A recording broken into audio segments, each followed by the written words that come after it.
will persevere. The reckoning is at hand.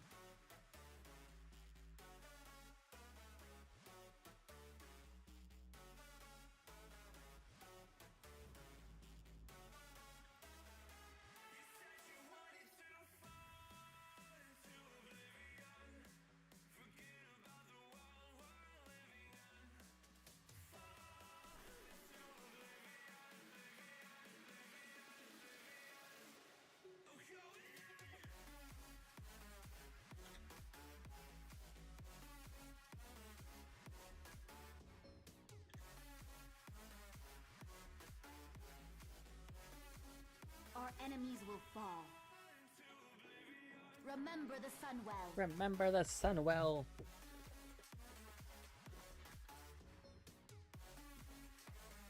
Bam, bam, bam, bam.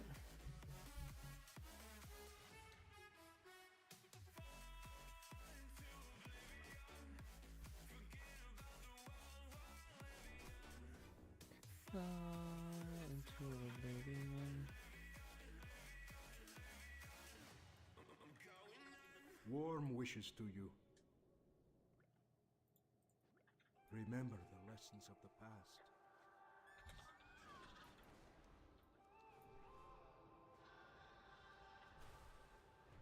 And I'm up through the night. I can't turn down the noise. Tear all the words out of my mind about who I'm supposed to be. I start to believe I can't get it right. Remember the days I let slip away. They were simpler times.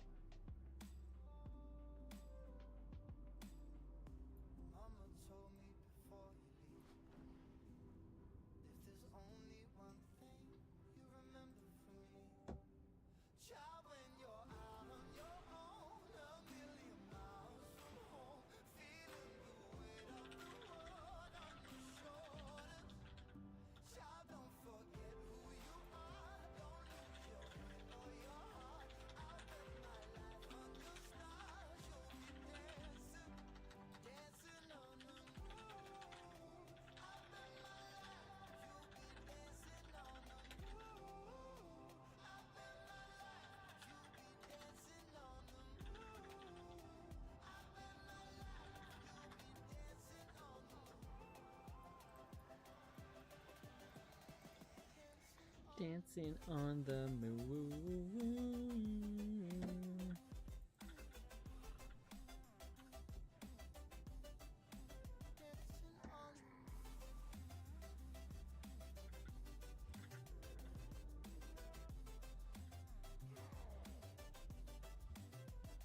Hold them back at all costs! Hold them back at all costs, baby. Where I belong, still rolling the dice, praying sometimes don't last it long. I'm losing my faith, I'm walking away from what you knew all along. Mama told me before you leave, if there's only one thing you remember from me, Beg for your pitiful life. Run, coward! Run! Oh, I just go all the way Be around. amusing. I'm a rogue. Just picklocked it. Invaders have breached the defenses! You've been dancing, dancing on your own. Boo-doo-doo-doo. Archers, form ranks! On my mark!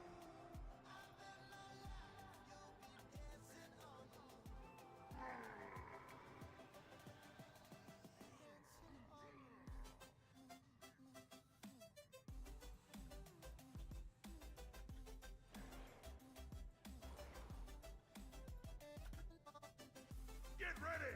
This shouldn't take long!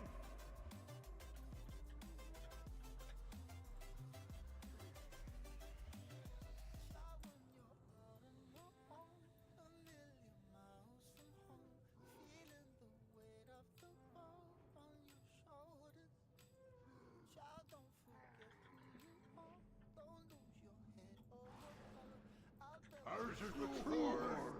The only horde prevails. To air, baby.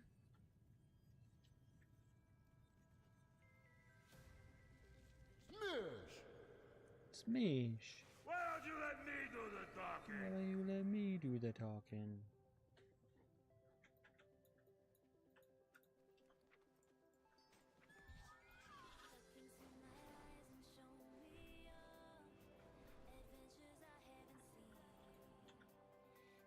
May the light embrace you. Safe journey, Arcanon Poros. Why not do the May your one days be or the long knockoffs? and your hardships few.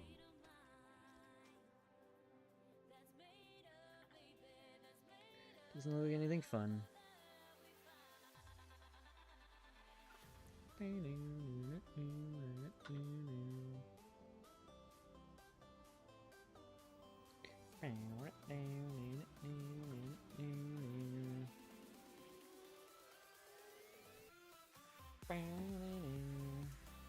Completing some achievements make great unique non-combat items as rewards.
We must halt their advance! Take your position!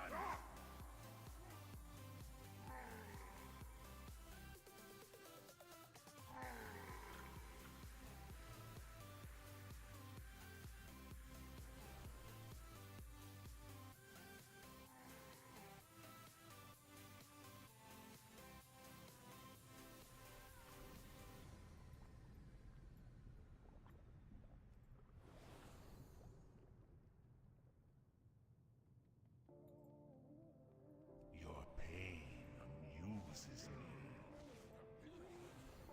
One pitiful wretch died. This is too Go far. on! Shake another will fight! This should be amusing.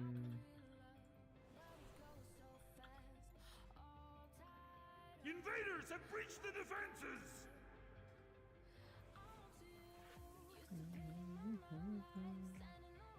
We crafted 500 egg items.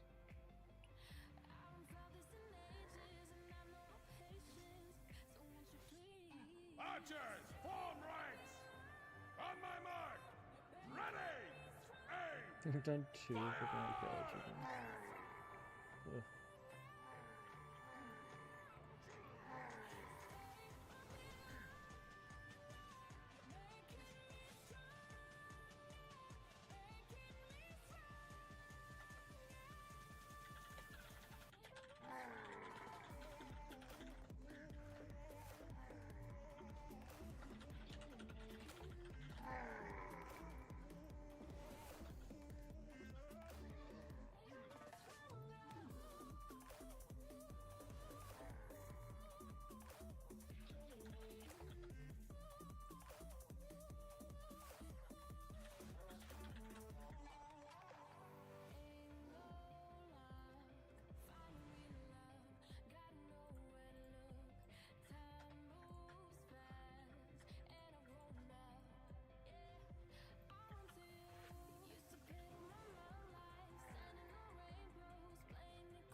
The eternal sun guides us. We will have justice. Everything has a price. Keep your wits about you. Everything has a price.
Your pain amuses me.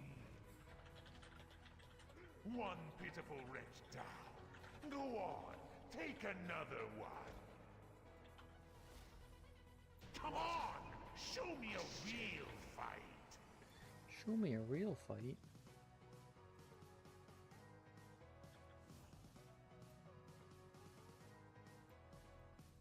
Invaders have breached the defenses!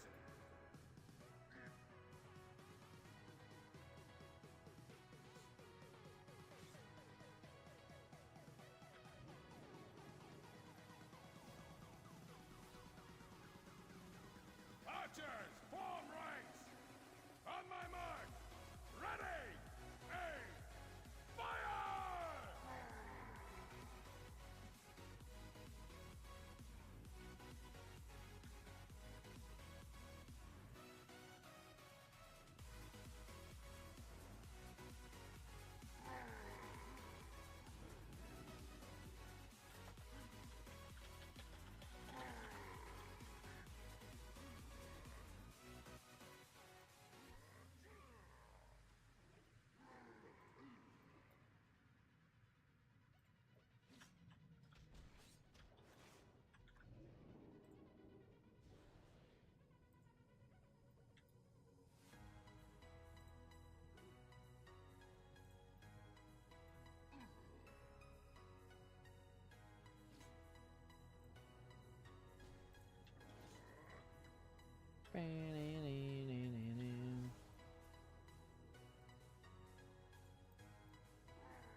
will prevail. You will see.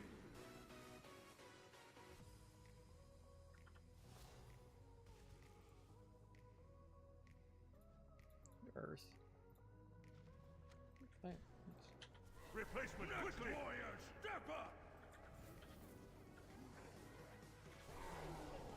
This is all your fault. I hate you.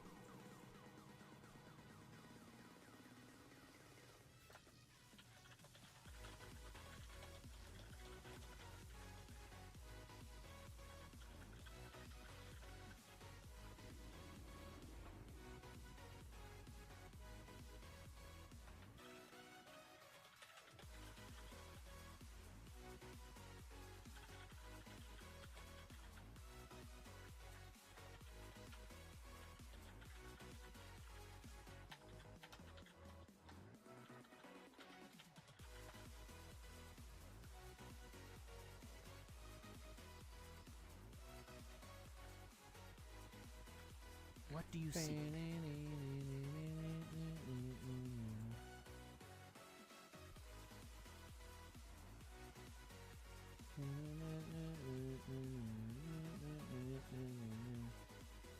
Show that.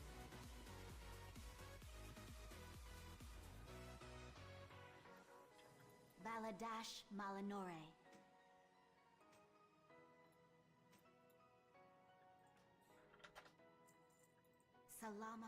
Salami Ashalinori.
Hello, how's it going, SPK?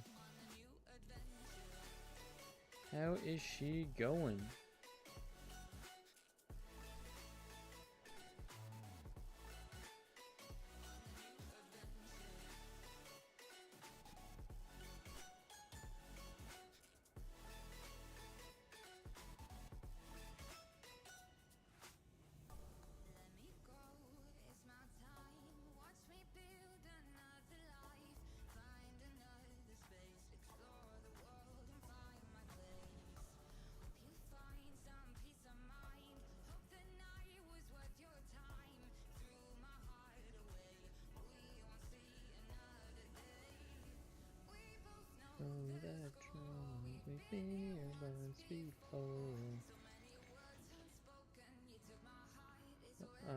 It's going okay. I'm just kind of debating on, like, in my head, like, what I want to do for the stream today, and I think I'm gonna message a few people to see if they want to do PvP, and they're kind of testing out the new patch that came out, so I was like, okay, that's fine. So I think I'm gonna farm some dungeons and for some primals for tailoring, to get my tailoring kind of started on and worked on. And then maybe do some mining. Corium. Corium just really sucks to farm on your own. But, I mean, there's no one really around to farm with me anymore because they've all kind of moved on from TBC because I take too long. So, yeah, it's going to be on my own no matter what, so let's get it over with. Try to work on it a bit today. I don't know if I'll do much PvP. Wash to fight us all at once. This should be amusing. I will surrender. Invaders have breached the defenses.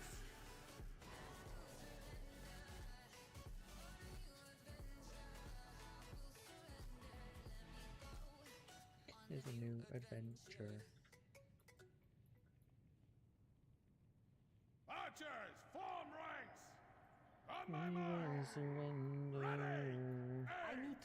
get something first.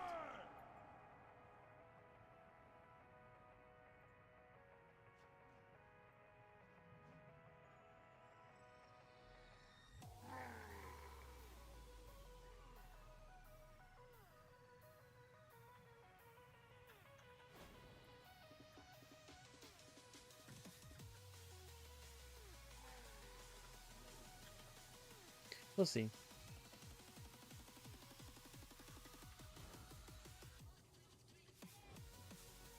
Did you say you did work tomorrow or you don't work tomorrow?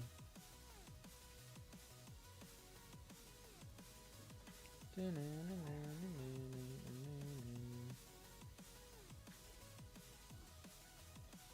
born for a reason. Revenge, you will see.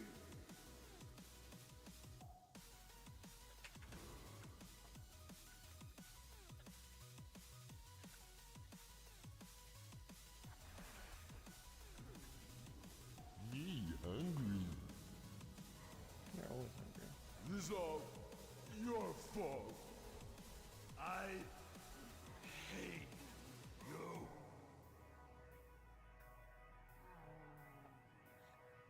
I will surrender. Join the fight! Warrior now! Ravaka!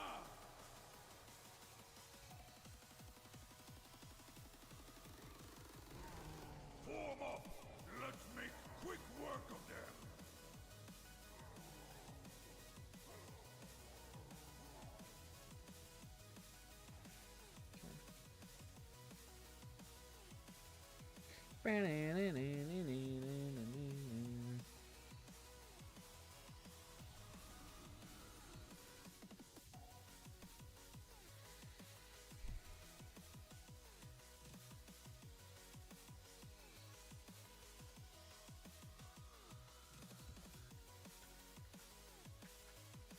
You wish to buy?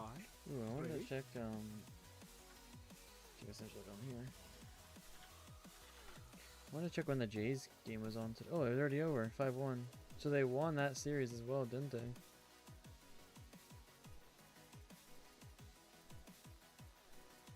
They almost swept them. Try on this? They had a bad inning yesterday. The Naru have not forgotten us. Be kind to those less fortunate. I don't work tomorrow. Noisy.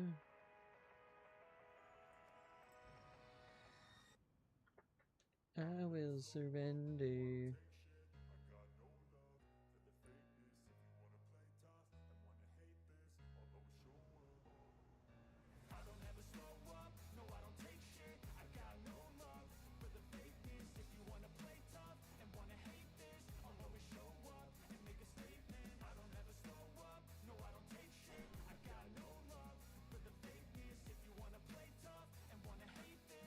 Jay's been doing better.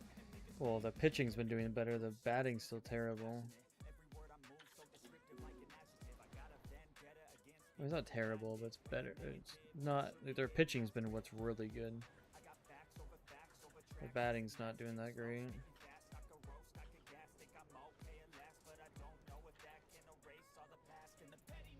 They do still need upgrades on their batting.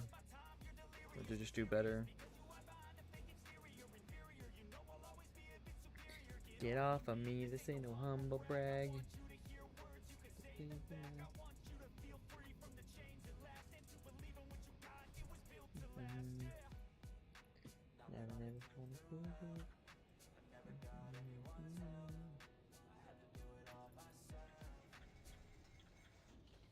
gonna slow up, no impatient. Go to fakeness.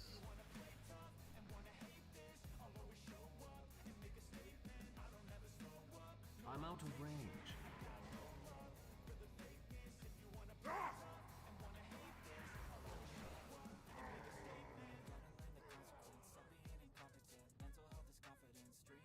Hold them back at all costs! I need to get closer. Replacement, quickly! Next warrior now! Show Still them a no lot. quarter! Form up! Oh, still a lot of work, yeah. Yeah, their pitching is like super good.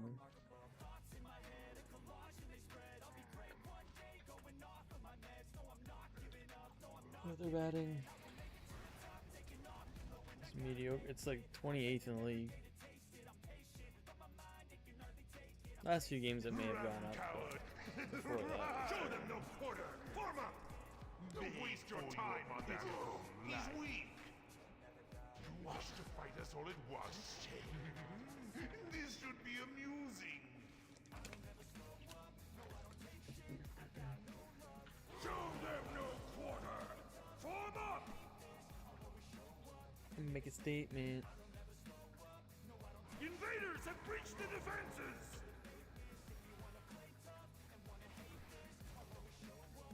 Make a statement.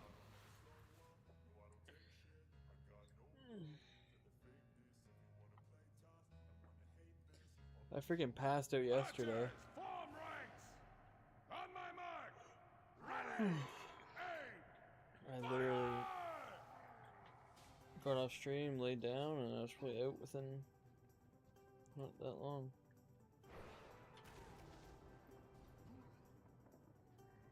I'm so tired. Super glad I got the freaking sleep though, because today at work I definitely needed it. Form up! Let's make quick work of them!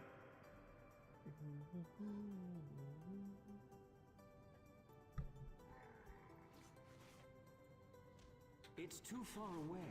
It's too far away. What's your plan for today then? Anything fun?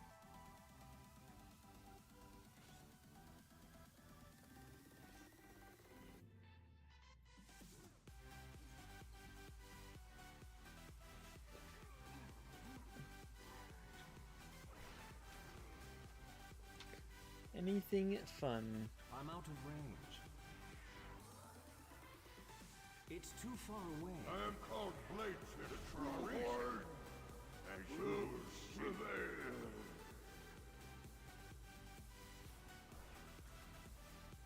There's so much fire.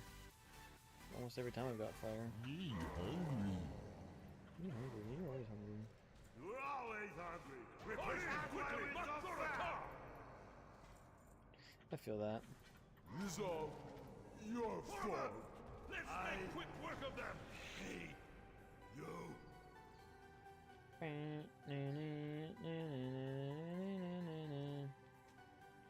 It's better than mine. You didn't die? No, I didn't.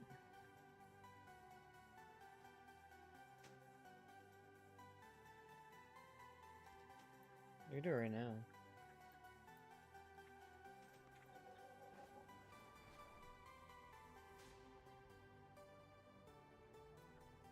State your business. My business is my own. Shirel. Do not loiter. Do not like. Hold your head high. Should I do it right now? Gotta work bingo tonight. They couldn't find anyone. I mean, you could just say no. You don't have to take the shifts.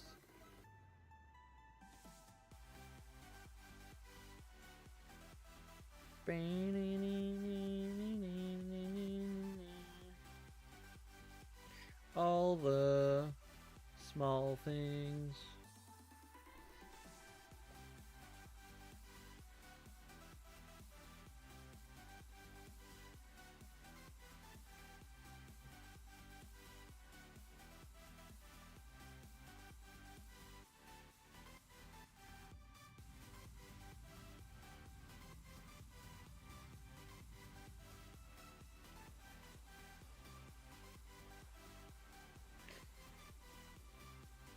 Oh, I was just gonna ask you if you know it. So is that the last one that works? Is that the one I told you to get?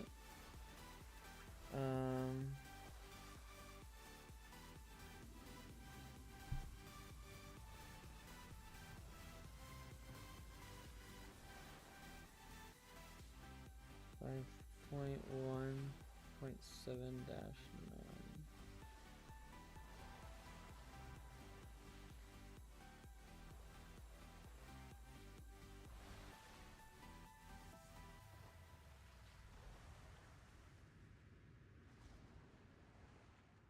The 0.1-7.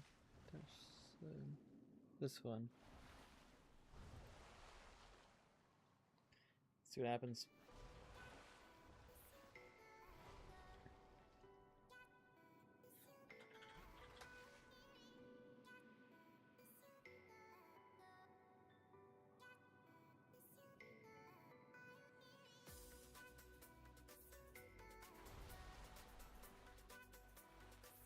Let's go, baby. We back. Thanks, man. I wonder if I should write that down. Notepad.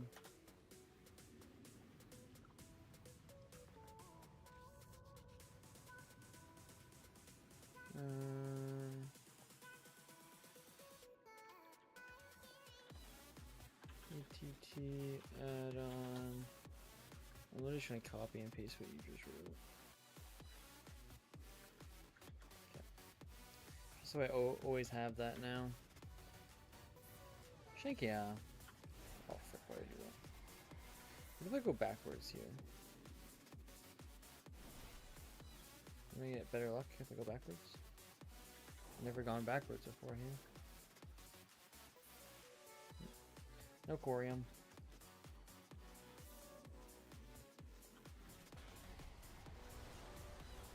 I don't know if I'm going to do any PvP today. I think mostly I'm going to do...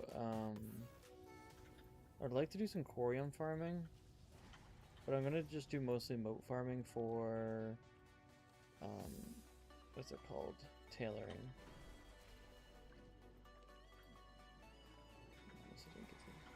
I don't like this going backwards thing. It's confusing.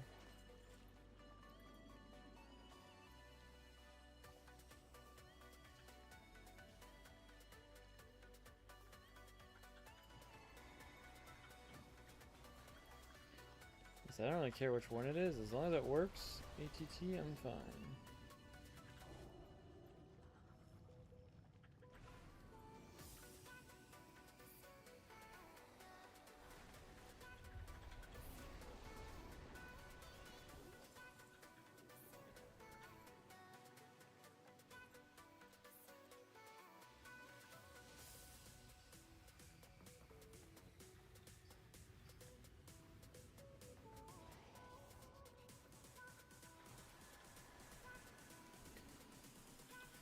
But unless people want to do some PvP, I'm probably just going to stick to doing stuff like this.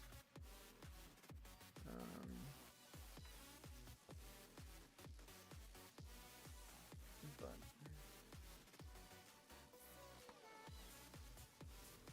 I'm down to do PvP with people.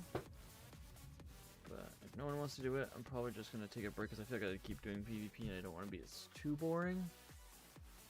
So let's do some farming of percentage other ways.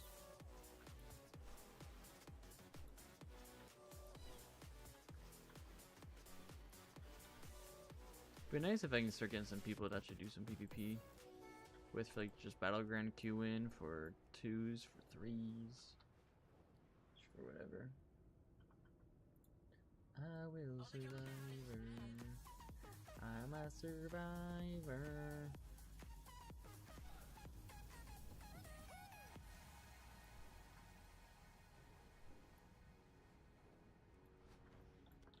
It's still recharging.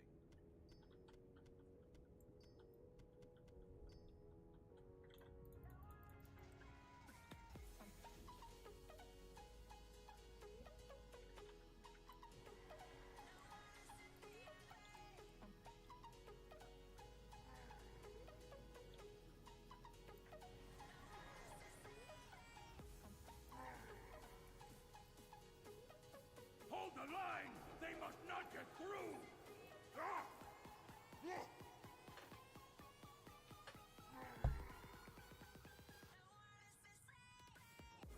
That's dealt with. Get that out of here. Get up! Wake up! We're under attack! Form up! Let's make quick work of them!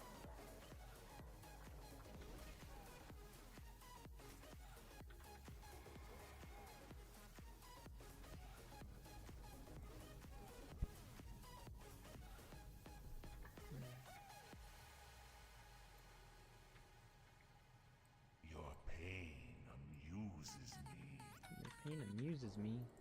One pitiful wretch down. Go on, take another one. Show me a real fight.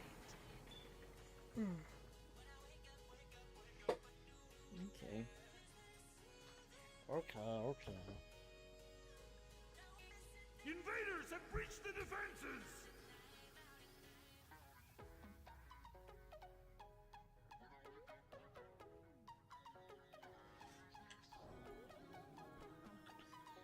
Okay.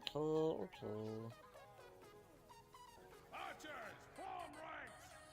On my mark! Ready!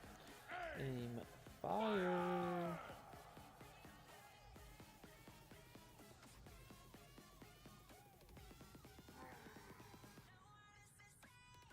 Invaders have breached the defenses! The question I've been thinking about is like, do I stream tomorrow? Because I'm doing a shorter stream on Saturday.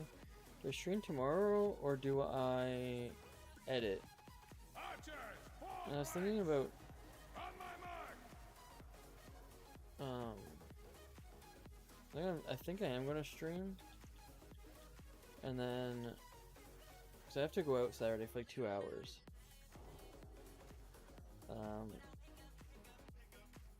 And then I think I'm just coming back and just doing some editing then. But I want to get caught up and I want to get started on like the next videos and stuff.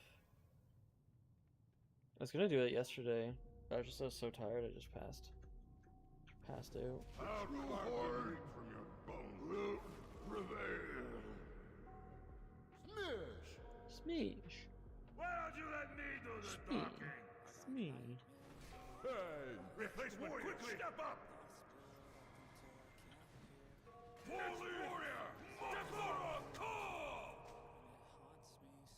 This is all your fault. I hate you.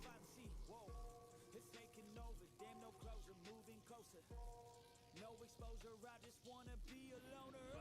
Some can't stay sober, looking over all their shoulders. Like moving boulders just to get out of the home, it sucks. I've had enough, I don't wanna feel the stuck. Under the rug, all my problems that I shove. The dark times will pass. I fear that the thoughts build up until I can't hear. That my mind fills up into a creature, and it haunts me somewhere much deeper. I got nightmares in my head. Be ready for anything. Choose wisely. That my mind fills up into We will have justice. We will have justice. Victoria justice.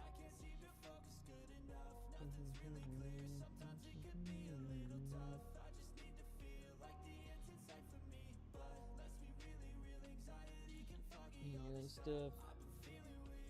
Might get some PJs on. Some PJ pants. Some comfy. It sucks when you finally feel like giving up. Oh God, no luck.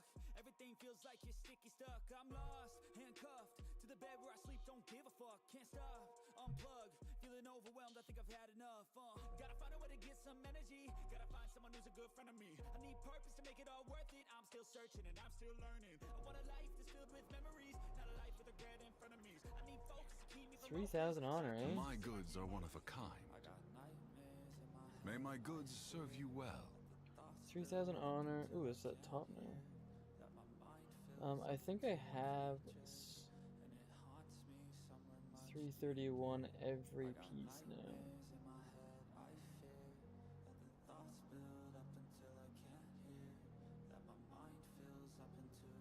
Kinda wanna get my helmet first. So that I can get this. Sun, chase your shadows. Anaria Sholah. How much does a helmet cost? 8 something. So I just get this first.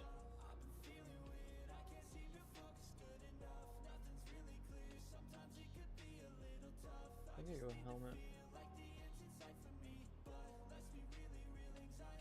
So I'm gonna make enchantment. Treat my wares with care. I kind of want to. I should probably do one.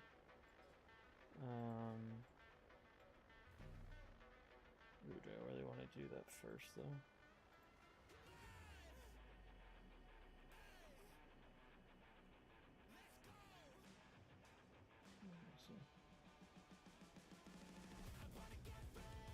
So I just want to get the helmet. Did I finish those quests? Like the epic battleground and stuff?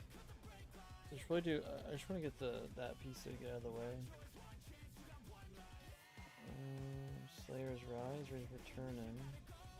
I don't know where I'm supposed to hand that one into. Rated Battleground Blitzer. Oh, that's just that one.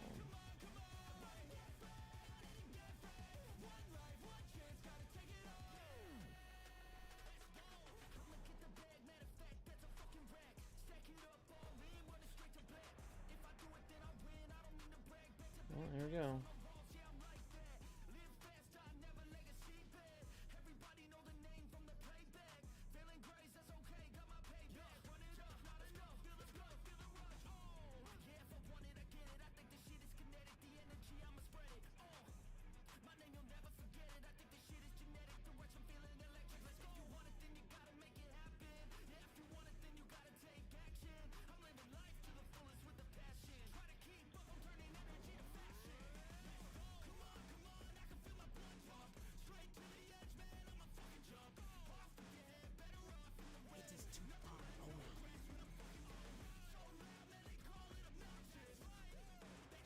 Within that ice.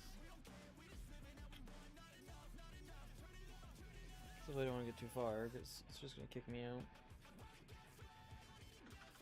Okay, let's just practice healing.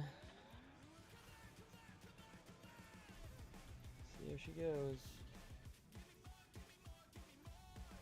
Eye of the Storm?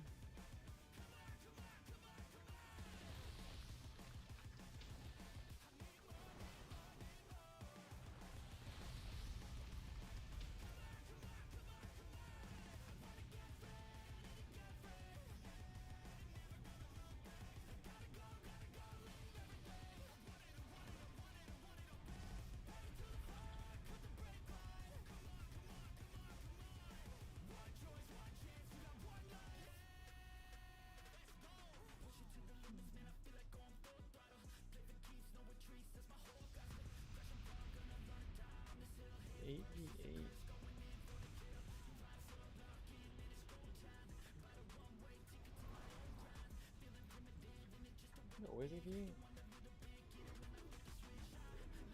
Where's the healer left? 87.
Yeah, well, we're gonna be down.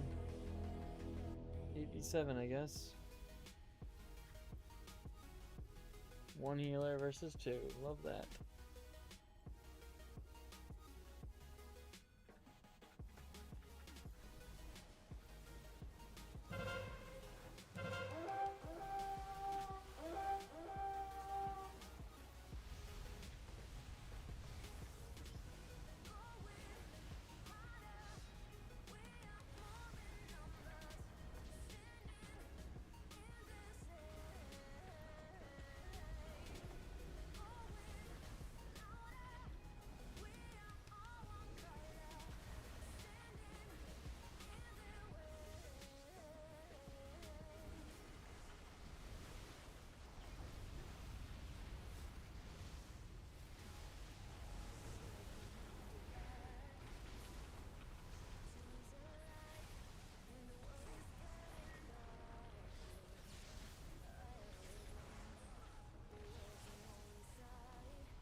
Fluxus.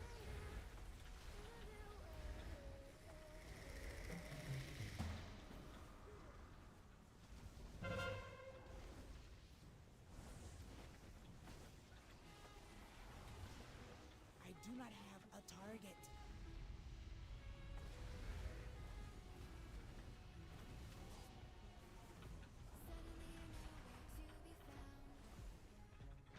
I turn around and everything has changed.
That sucks. Freaking healer leaves. Nothing you can really do with that. It's an 8v7, so it's a major downgrade right there. Losing a healer. Only got 2. Only get 2. Oh, I really want to do 2s. Hold them back at all costs! Ah! Ah!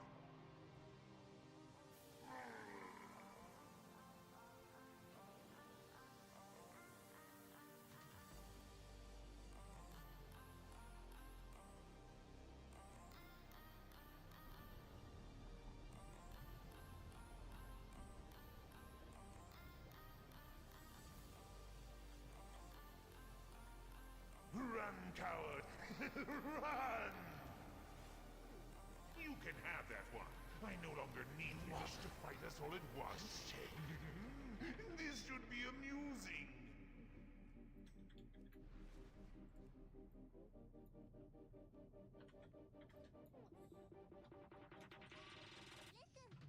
Invaders have breached the defenses!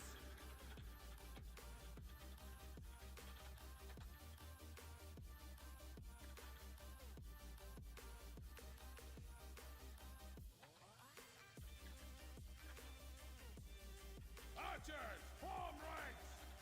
On my mark! Ready!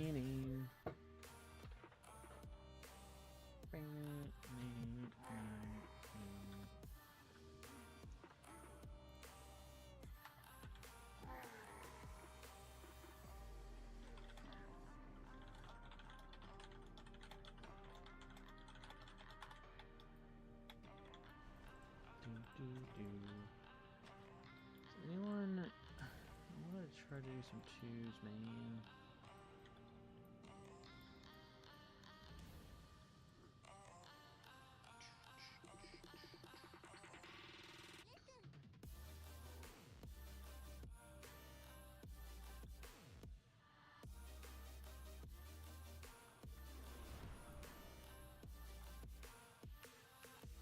I am alright for a reason.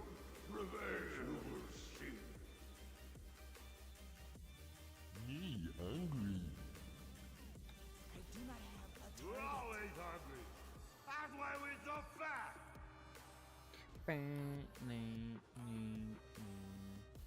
Everyone that's like 0 rating or low rating is just healers.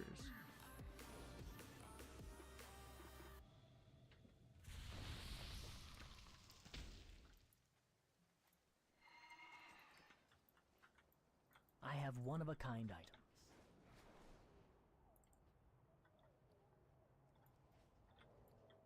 Baladash Malinore. Baladash Melanori. Shureleron. Do my main and we'll do my druid after that, and we'll do some disenchanting and check kind of like where we're standing at for everything. But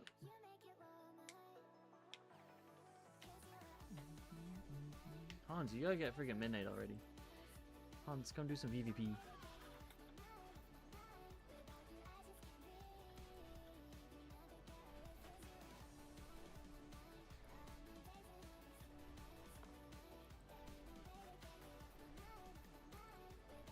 I loathe PvP, really? I like PvP. It's just better with more people.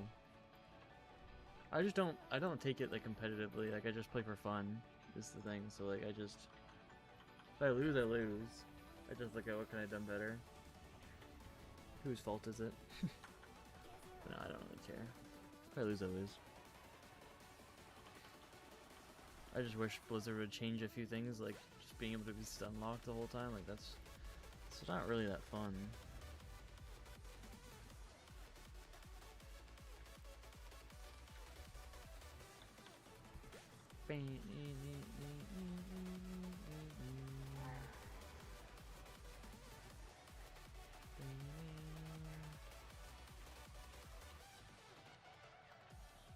Look, Naru! positions! Blah! Blah!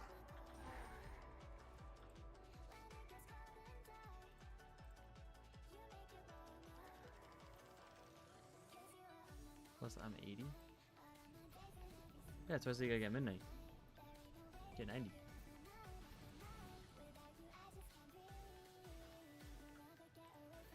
But if you don't want to do PvP, there's not really much point in getting 90.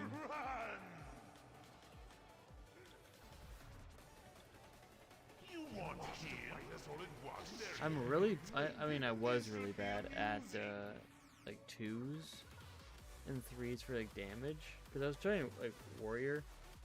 Invaders have breached the defenses! And it was kind of like in the middle of me learning how to play warrior, so it was pretty bad. But healer's just really easy to kind of do. Archers, form ranks! On my mark! Ready! Aim! I just need to learn. I have like everything kind of decently. I just need to learn more of like communication, and I need to learn more like when to use certain things and when I don't need it. But that will become better when I like do 2s again or 3s or whatever with some add-ons. Like when I can see that they use their kicks or when they use their cooldowns and stuff like. I can kind of time my defenses with their offenses, and then I can free cast if their kicks are on cooldown and stuff like. It'll help with that situation. Ours is the true horde, the only prevail. Mish. Why'd you let me do the talking? Hey!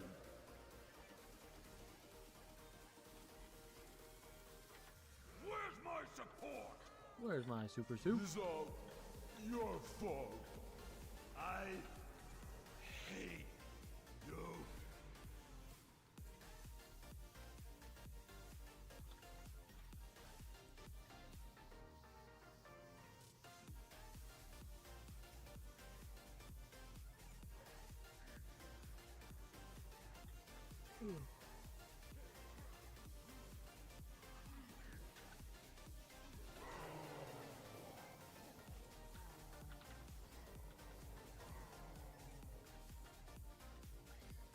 I need to learn what classes work really good with me. I think a lot of melee classes work good with shamans.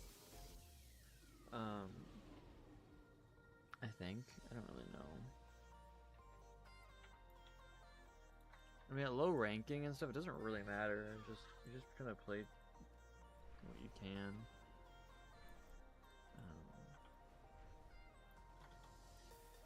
We will persevere.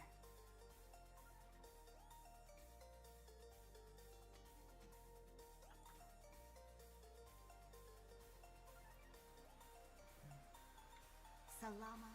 A salami, a shalanori. Your gold is welcome here. Stay the course.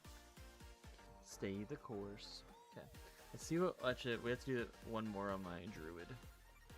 We'll do one more on my druid, and then we'll see what I need to do other things. I think I'm gonna need more water. I only have like 2 waters now. So I'm gonna need to farm some water up. That's for sure. I need to get closer.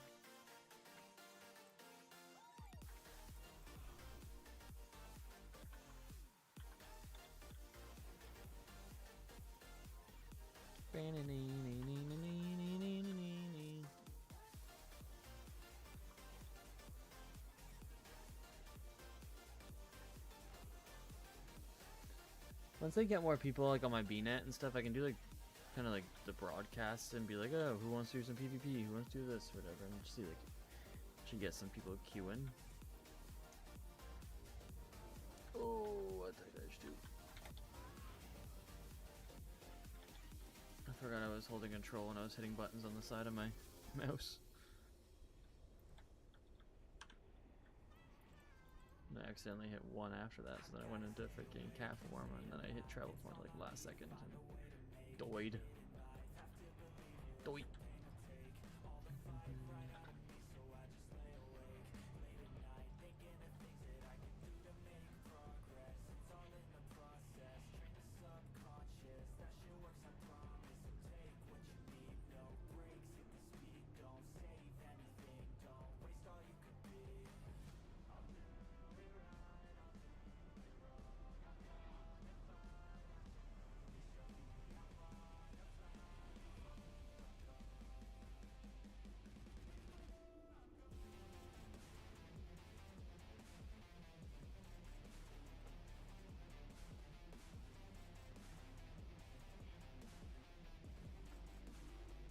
I wouldn't mind getting like PvP gear on this character too. But I feel like Druid's not in a good spot right now, at least for healing. I wouldn't mind doing balance and like even like Hunter, like doing Hunter damage and just trying it out. I've never really been big into damage, but I'm definitely down to try it out if people want to heal. But I have to, again, I have to get gear, and that's like another 10-ish thousand honor I'm wasting, which is like 50 marks.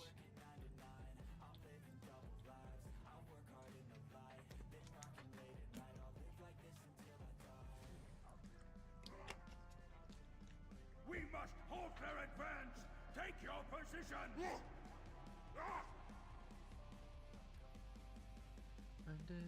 Form up! Let's make quick work of them!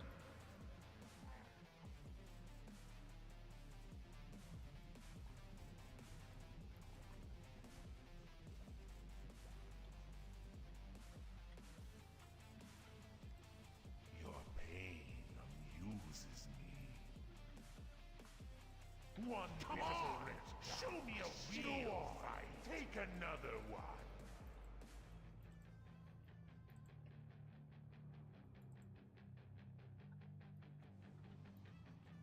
Invaders have breached the defenses!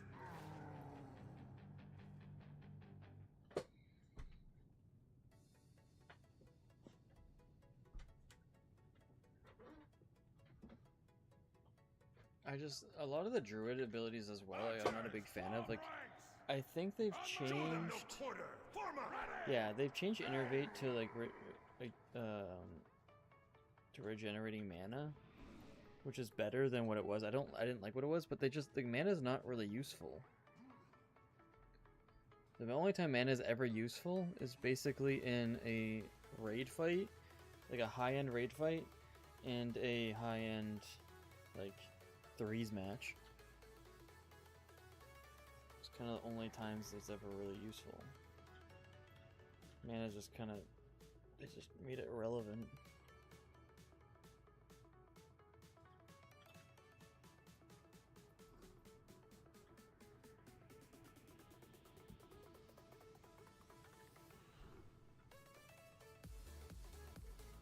I wasn't too bad at Druid. I wasn't great at all means, because like I didn't really work with like the switching to bear and stuff. Like, I did it a little bit, but I didn't understand a lot of it and min-max that aspect. If you like, but me let you live. Like I never went into cat, and, like, opened and rake and then did stuff. Whatever. I didn't do any of that stuff. Get ready! This shouldn't take long! Let's get ready to Join the fight! A Your fault. I never hate you! Druids are pretty intense for high end.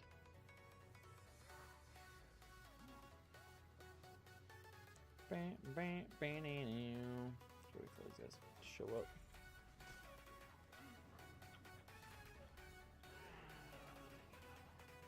I guess I can just start disenchanting now. Just start now.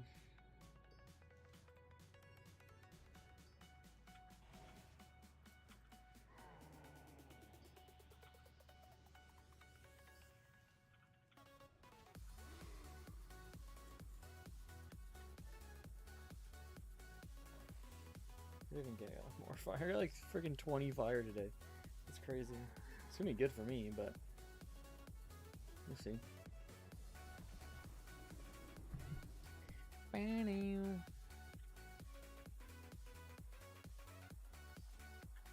Welcome.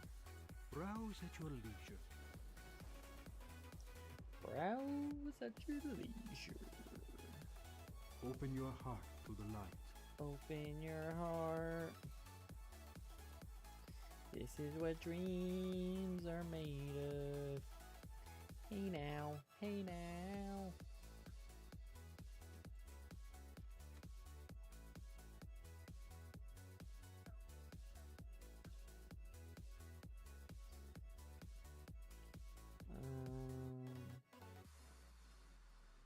I wonder where that goes. Okay.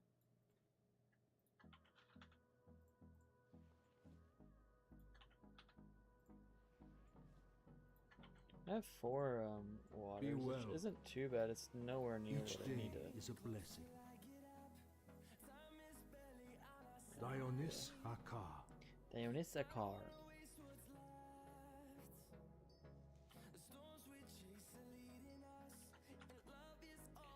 So we're basically making a whole bunch of this crap.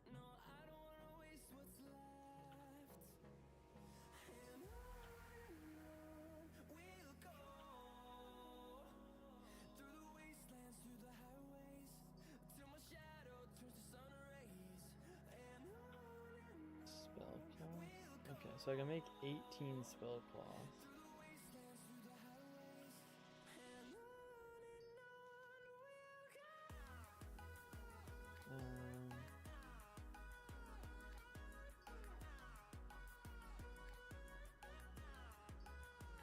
Spellcloth is one of the ones I was farming up.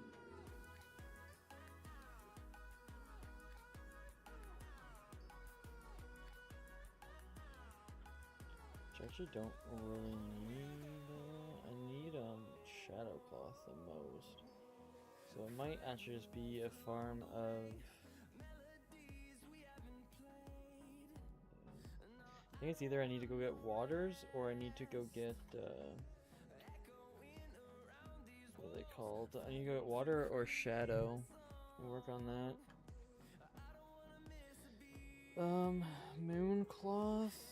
I need a bit, a lot.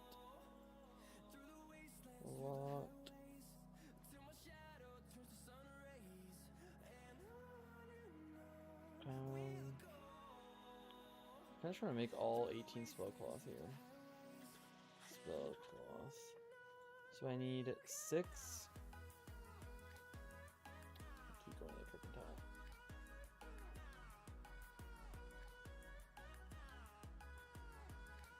How the frick is this so stupid? I was like, what am I making? I just realized I was like, oh, I'm not making what I wanted. I am making what I wanted. I just need to. Okay. So I need 6 plus 10, 16 to 24 to 28. So if I make all these spellcloths, I will need them. So I'm just gonna make all those.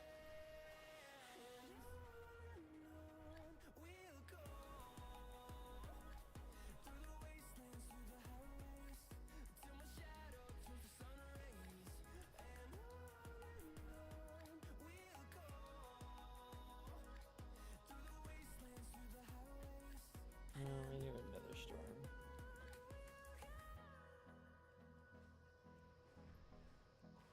Need to go to Netherstorm.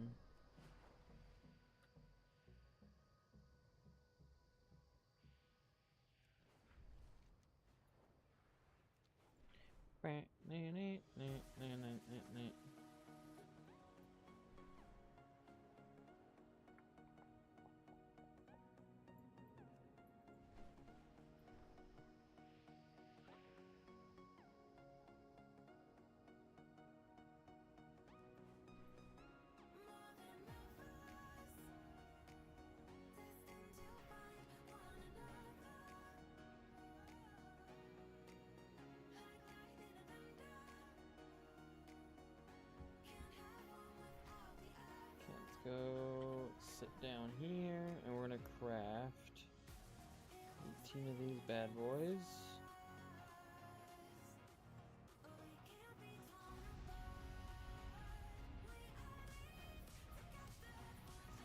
Doesn't really help me get anything right now, but I'll need this in the future. All of this was like fire, all just today basically. There's so much fire today, I got like at least 12 fire today.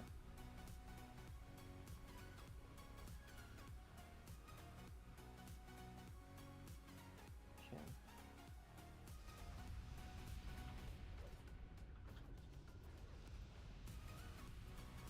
So that's done. I'll probably make these 4 as well.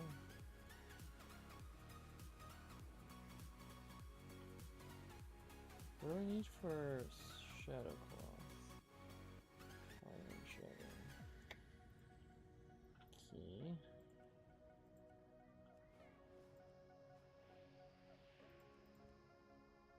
Cool.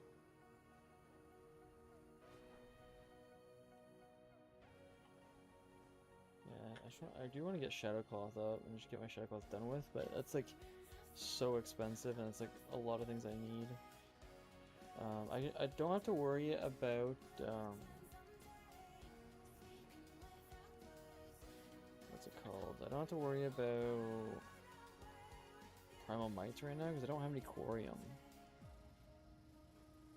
Once I start getting corium, I'll start worrying about mites. But mites aren't that bad. So half of the stuff I already have, it's just like the certain ones. Which is the same ones as here, but okay, let's go do some moonfall.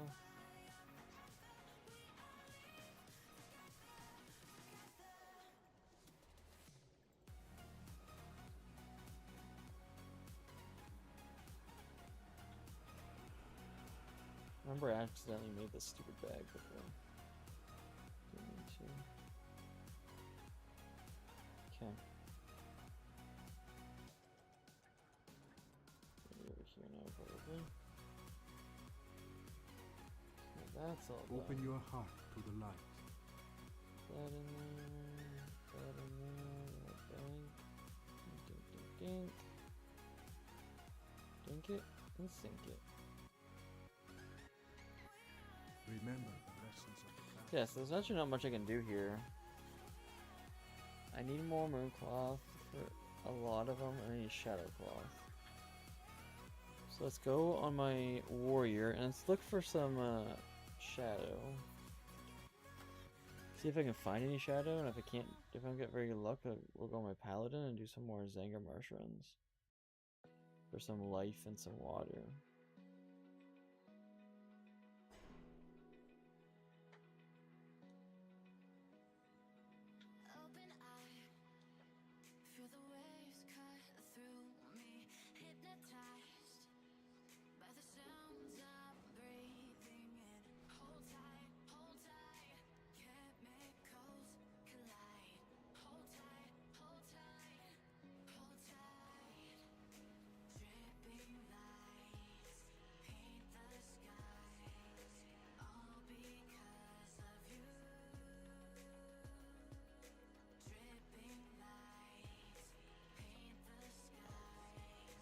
All because of you. One more time.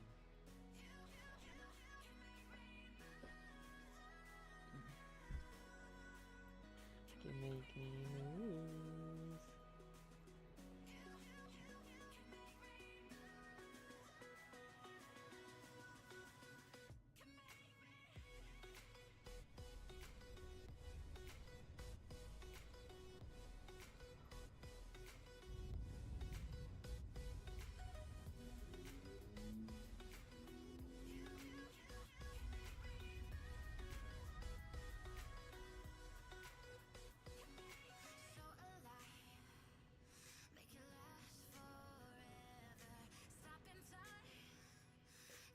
I'm surrendering. Oh, first ore the freaking day, baby. It's only 2, but it's better than nothing. That's a whole freaking Korean bar right there.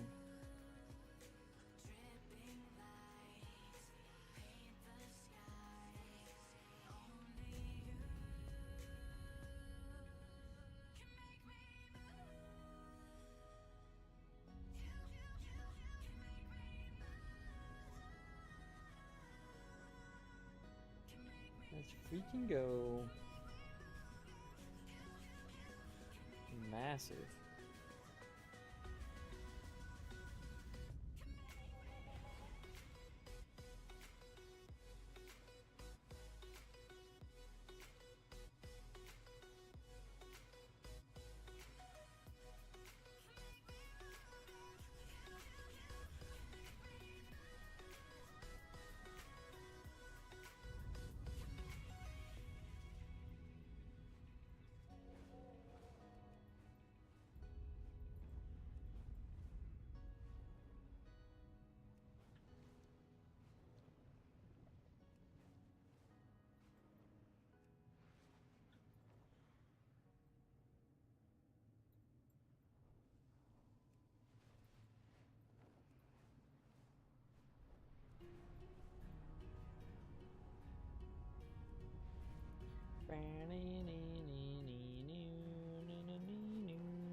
There's one.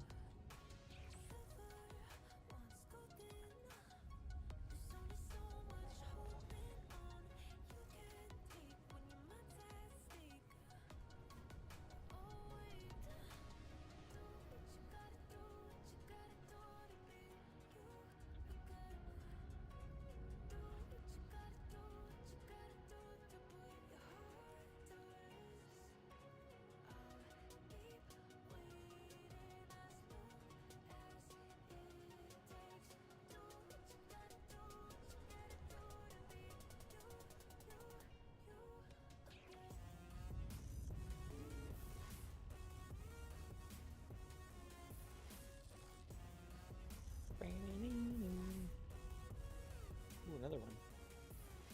I need to get closer. Get closer, freak off, then maybe. So that's a one.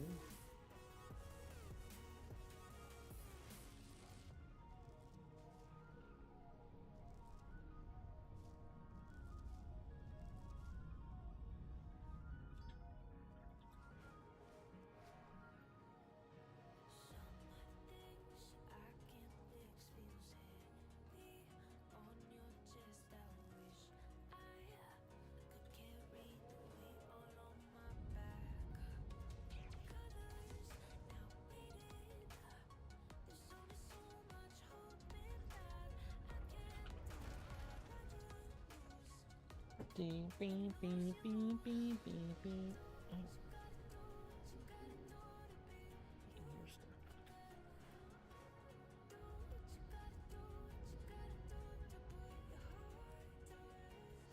Okay. Hopefully we can find more.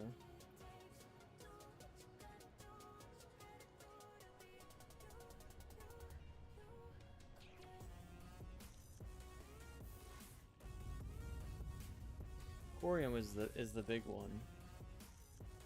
We can find more corium. So I have enough for one corium. I don't even know if I have probably have a few bars. At most. I don't think I have very much of anything.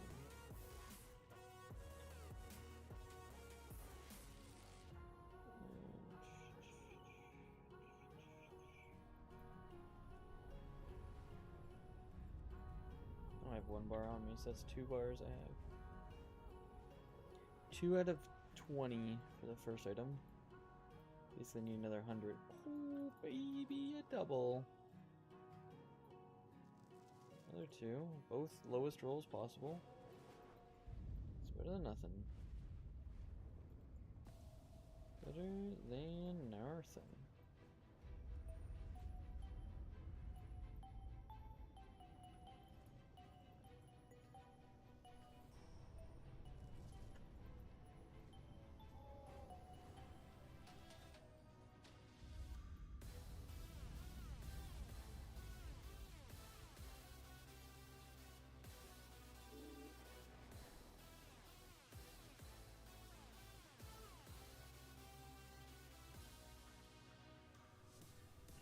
Big booty rock boy.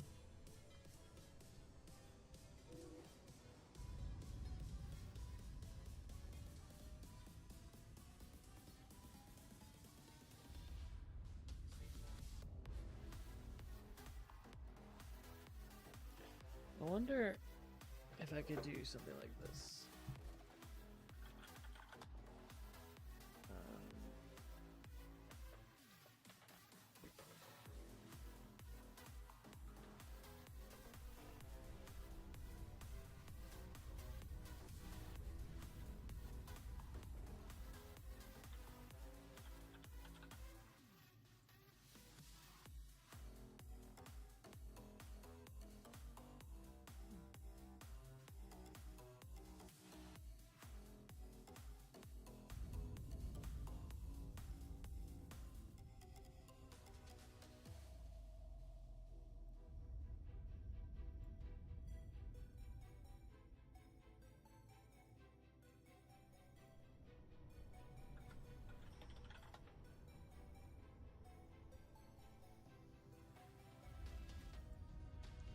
Just like in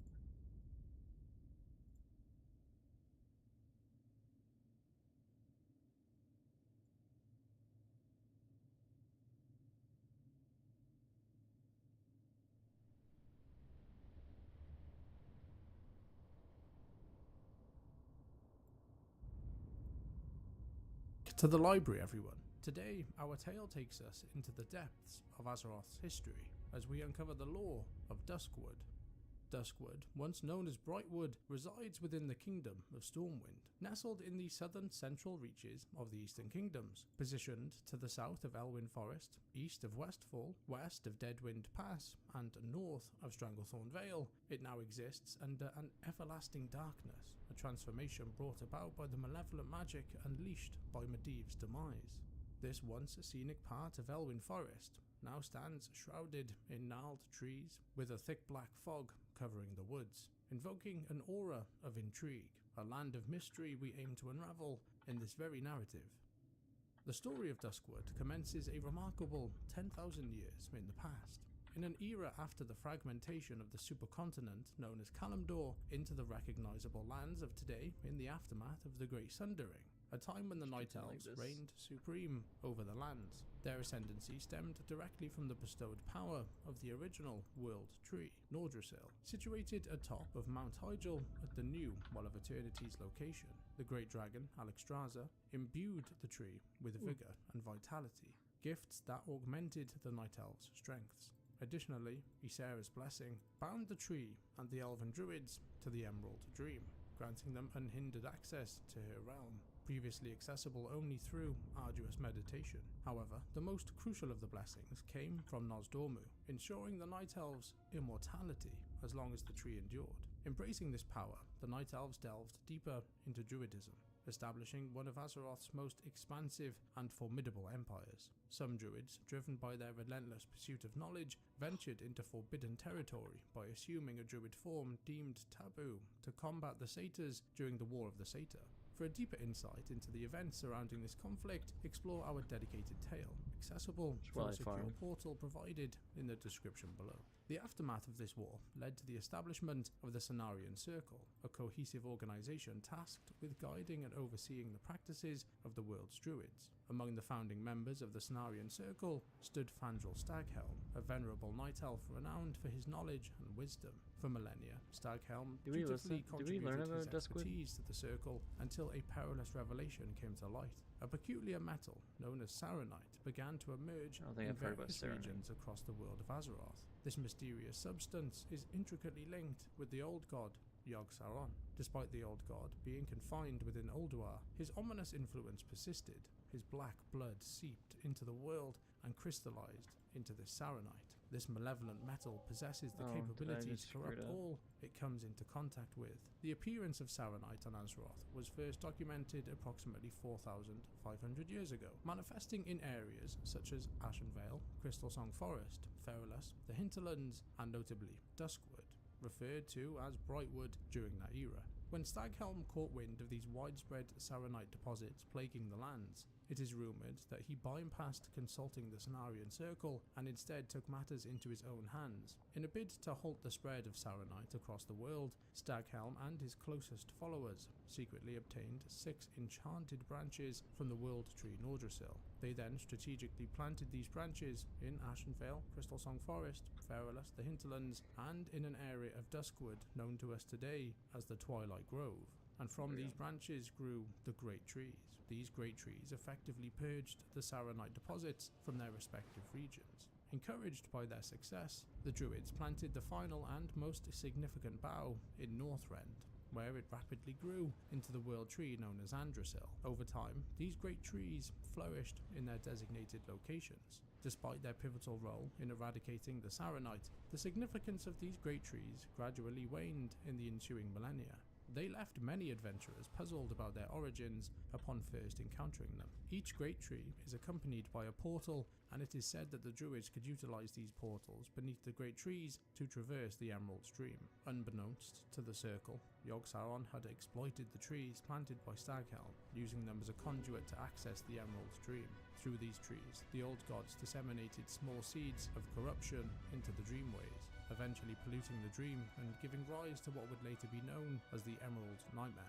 Additionally, the dragons of the Nightmare emerged from these portals, guarding the portals with utmost dedication, deterring even the most there is seasoned ore that of spawns over here, fighters. but I don't think there's ever any. Advancing through time, the next notable milestone other in our things over exploration of Duskwood's tale is the arrival of the humans. In ancient times, human tribes hailing from the kingdom of Arathor flourished in the northern regions of what we now call the Eastern Kingdoms. Arathor's influence persisted for over a millennium until it fractured into the Seven Kingdoms. Around 1,200 years before the events of the Dark Portal, noble families from Strom sought to depart the Arathi Highlands, seeking greener pastures in the northern territories of Lordaeron. Alongside this, led by Faldir, a descendant of Thoradin's lineage, some remaining Arathi descendants embarked on a southward expedition to establish Stormwind. Legends whispered in the northern realms spoke of the fading remnants of the Arathi disappearing into the southern wilderness of Azeroth following the dissolution of Arathor. Crossing the rugged mountains of Khazmodan, their challenging journey concluded as they settled in the southern expanse of the continent, vaguely also named Azeroth. Nestled in a verdant valley, they founded Stormwind, swiftly emerging as a self-sufficient force. Initially the smallest and most secluded human nation, Stormwind gradually prospered, cultivating numerous farmland in the fertile vicinity. As Stormwind's populace grew, quaint towns sprouted around the Elwyn Forest, Westfall, the Red Ridge Mountains, and of course the region that would come to be known to the humans of that era as Brightwood. Our narrative of Duskwood now takes a sinister turn as we delve into the involvement of Medivh. Despite the details of Medivh's life being far too vast to be fully recounted here, a brief account is still relevant. Medivh, the son of Aegwyn, the guardian of Tirisfal, was destined to follow in his mother's illustrious footsteps as the protector of the land. As the kingdom of Stormwind expanded, venturing into uncharted territories, it inevitably clashed with the indigenous inhabitants of the land. One such conflict arose with the Gurobashi trolls of the Stranglethorn Vale, a region located just south of Duskwood. For more details on this war, you can refer to our tales of Elwyn Forest or Stranglethorn Vale. The war reached its climax with the decimation of large troll armies outside the gates of Stormwind, as Medivh unleashed his formidable power upon them. Following these events, Medivh became apprehensive about his powers, and later embarked on a journey to Karazhan to seek guidance from his mother on how to control them. Karazhan, a mage tower constructed in secrecy by the guardian Aegwyn approximately 600 years prior to the First War, served as his destination. It was during his time at Karazhan that Medivh encountered Morose, a companion of Aegwyn. Morose agreed to assist Medivh and oversee Karazhan, assuming the role. This guy sucks because you have to kill him before you go into the stinking increasingly under the influence of Sargeras, the corrupted titan and leader of the Burning Legion. Sargeras began to manipulate Medivh's thoughts and emotions towards a sinister end. As the darkness within Medivh grew, his isolation as the new guardian was thought to be the cause, and Morose suggested an alternative approach. If Medivh could not trust the Kirin Tor or the Council of Tirisfal, perhaps inviting people from the surrounding regions for a banquet would prove beneficial. Burrows believed that their motives would be genuine, driven only by curiosity, and their company might lift his spirits. In the ensuing years, Medivh hosted numerous gatherings, and indeed his mood appeared to improve. As the tale unfolds, Medivh's journey led him to confront the Orcish warlock Gul'dan, ultimately resulting in the opening of the Dark Portal. At a subsequent banquet in Karazhan, following the portal's unveiling, Aegwyn made a startling revelation upon confronting her son. Medivh was possessed by Sargeras. Driven to madness by the malevolent demon, Medivh resorted to draining the life force of all nearby humans in a desperate struggle against his own mother. Among the victims were nobles from Grand Hamlet, a quiet, peaceful town located in Brightwood. These events marked a significant and devastating loss for this peaceful town. The horror didn't cease there. At some point during the First War, Grand Hamlet fell prey to relentless orc raiding parties, their numbers swelling as they prepared to besiege the town. Though the forces of Stormwind valiantly held them off for a time, the relentless advance of the old horde ultimately led to the town's demise. As you may know, the dark saga of Duskwood doesn't conclude with the tragic fate of the citizens of Grand Hamlet. In a tale reserved for another time, towards the end of the Second War, Medivh would later meet his end at the hands of the Stormwind forces led by Anduin Lothar, Khadgar, and Corona. In the aftermath of his demise, fell energy surged forth, gradually corrupting the surrounding areas of Karazhan. This corruption extended into the Deadwind Pass and then seeped into Brightwood, transforming the once vibrant land into a perilous, thorn-ridden blight, shrouded in thick fog and eternal darkness. Consequently, in the third year after the opening of the Dark Portal, the land acquired a fresh moniker, Duskwood. This malevolent enchantment not only altered the terrain of the vicinity, but also affected the inhabitants dwelling within. Once, Elwyn Forest harboured a community of spiders, coexisting peacefully within the forests. Yet, as the curse shrouded Duskwood, transforming the tranquil woodland into a realm of dread, these spiders underwent grotesque mutations, swelling to monstrous sizes. The lurking venomous arachnids commenced hunting their unsuspecting prey throughout the shadowed reaches of the land. However, in the face of such adversity, the humans of the realm proved their resilience. Despite the curse casting an eternal night over the land, they refused to abandon the region. Following the Alliance's triumph over the Horde at the conclusion of the Second War, the citizens of the once picturesque Brightwood dared to reclaim their ravaged dwellings in the newly christened and cursed territory of Duskwood. Darkshire emerged from the ashes of Grand Hamlet, its reconstruction aided by the guidance of Supreme Commander Turelion. Under his watchful eye, the kingdom's citizens were repatriated, breathing new life into the town with its solemn yet fitting new name. In a tale not recounted here, following King Varian Rin's disappearance, the Kingdom of Stormwind withdrew its troops from Duskwood due to the political machinations of Lady Katrana Prestor. Left to fend for themselves, the Night Watch was formed to defend against the various threats that plagued the reborn town of Darkshire. Initially led by Commander Althea Ebenlock, the Night Watch consisted of locals who underwent training to protect their home. They faced mutated spiders, marauding wolves, and an abomination crafted by the necromancer Abercrombie the Embalmer. Abercrombie, a Ravenhill alchemist, had been driven mad by his wife Eliza's death. He resorted to dark magic, placing his own heart within her corpse to revive her. This act cursed Eliza with a craving for human flesh, compelling Abercrombie to keep her buried. In his madness, and through unwitting adventurers' assistance, Abercrombie created the abominable Stitches, with the sole purpose to terrorize Darkshire. So it's Abercrombie and these threats would be Stitch. but fragments of larger peril. The gravest danger looming over Darkshire and all of Duskwood was the relentless menace of the undead. Morbant Fell, a human necromancer, rose to prominence in the shadowed recesses of the region. Driven by visions of conquest, he raised an army of the undead from the graves of Duskwood, and he also acquired deceased bodies from the grave robber known as Dextran Ward. Ward would later be executed for his heinous crimes after serving time in the Stormwind stockades. From his eerie abode atop Forlorn Row in Ravenhill Cemetery, Morbant Fell wielded control over the undead hordes. Legend has it that Morbant Fell was linked to a sinister group known as the Dark Riders, a connection we'll delve into following this next tale of sorrow. As darkness continued its relentless advance across the land, some brave townsfolk ventured forth to uncover its source. Soon after setting out on their quest, the citizens of Darkshire vanished without a trace, their last known whereabouts being the foreboding Tower of Karazhan. This place believed to be the epicenter of the curse shrouding the land. A rescue mission was swiftly organized, entrusted to 3 battle-hardened individuals. Leading the charge was Duggan, a paladin loyal to the Kingdom of Stormwind and the Order of the Silver Hand. Having witnessed the horrors of the Second War, Duggan had made his home in Duskwood, with his wife Adina and their twin daughters, Lonia and Lyran. Joining him were his companions, Carden, a stout dwarf from the Wildhammer clan, and Voldana, a high elf hailing from the hinterlands. Together they braved the night, their mission clear, to rescue the missing townsfolk of Darkshire. Following the trail of clues, the trio found themselves at the foot of Karazhan's cursed tower.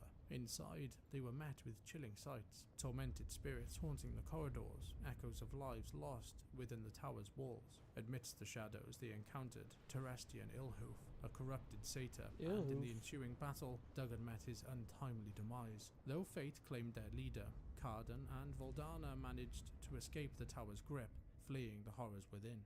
Carden and Voldana conveyed the heartbreaking news to Duggan's wife, Adina. Consumed by grief, Adina's mind faltered, rendering her incapable of caring for her twin daughters. In a noble gesture to honor their fallen comrade, Voldana and Carden decided to raise the girls as their own. Lonia found her home in Queldanel Lodge, nestled in the hinterlands under Voldana's care, while Carden raised Lyran in Airy Peak. Years passed, and Lyran grew restless, yearning for knowledge about her parents despite Carden's reluctance to reveal the truth. One day, Carden made a journey to visit Voldana in Queldanel, unaware that Lyran had secretly followed him. It was then that Lyran discovered her long-lost twin sister, Lonia. Their reunion prompted Carden to share the family's tragic history, a tale of a valiant paladin named Duggan, their mother Adina, and the dark events that unfolded within Duskwood. Determined to uncover the truth about their mother, the twins embarked on a journey to Darkshire, where they found their old home, now shrouded in darkness. Attacked by ghouls upon arrival, they were rescued by Watcher Dodds and his Night Watch soldiers. The Watch's leader, Commander Althea Ebonlock, brought grim news. Their mother tragically ended her own life, and her corpse had been reanimated into an undead and was amongst those that threatened Darkshire. In a grim task, the twins set out to release their mother's soul from its prison of undead flesh. With determination and sorrow, after they had severed her So much decayed lore in flesh, Duskwood. they laid their mother's soul to rest in a fresh grave in the hinterlands. It was at this solemn moment that the girls pledged to journey to Karazhan and liberate their father's spirit, ending his perpetual suffering for good.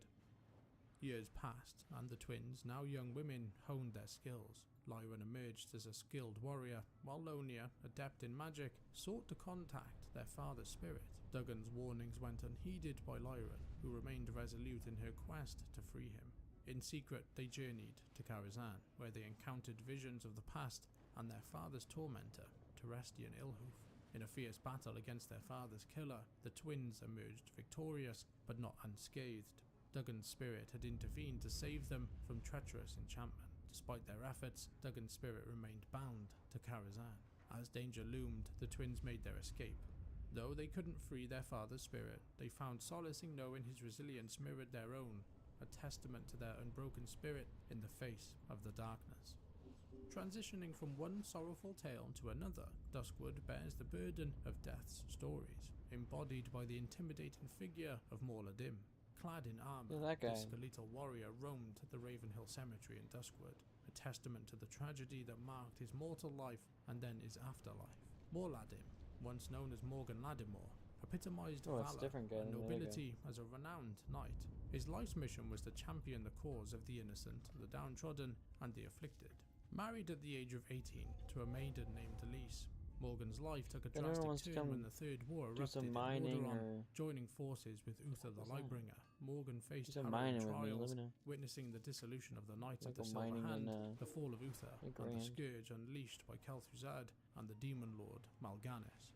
After returning home to Duskwood after the war's end, Morgan was met with even more devastation. His abode lay in ruins. Despite suggestions that his family might have perished and that they might be found in the graveyard, Morgan resisted, initially heading towards Lakeshire. Yet an unforeseen force drew him to the Ravenhill Cemetery, where he spent hours scouring the graves, finally discovering the resting places of his wife and 2 of his children. Amidst his torment, he did not realize that he had not found the burial of his 3rd child. Consumed by mourning turned to rage, Morgan, driven to madness, lashed out at the gravestones, unwittingly attacking cemetery attendants who attempted to intervene. After regaining his senses, Morgan was horrified by the carnage he had wrought and overwhelmed by despair, took his own life. The following day, Morgan's corpse and those of the attendees were discovered, and they were hastily buried in a secluded section of the cemetery to prevent further unrest. However, days later, Morgan's grave was found disturbed, and his body was missing.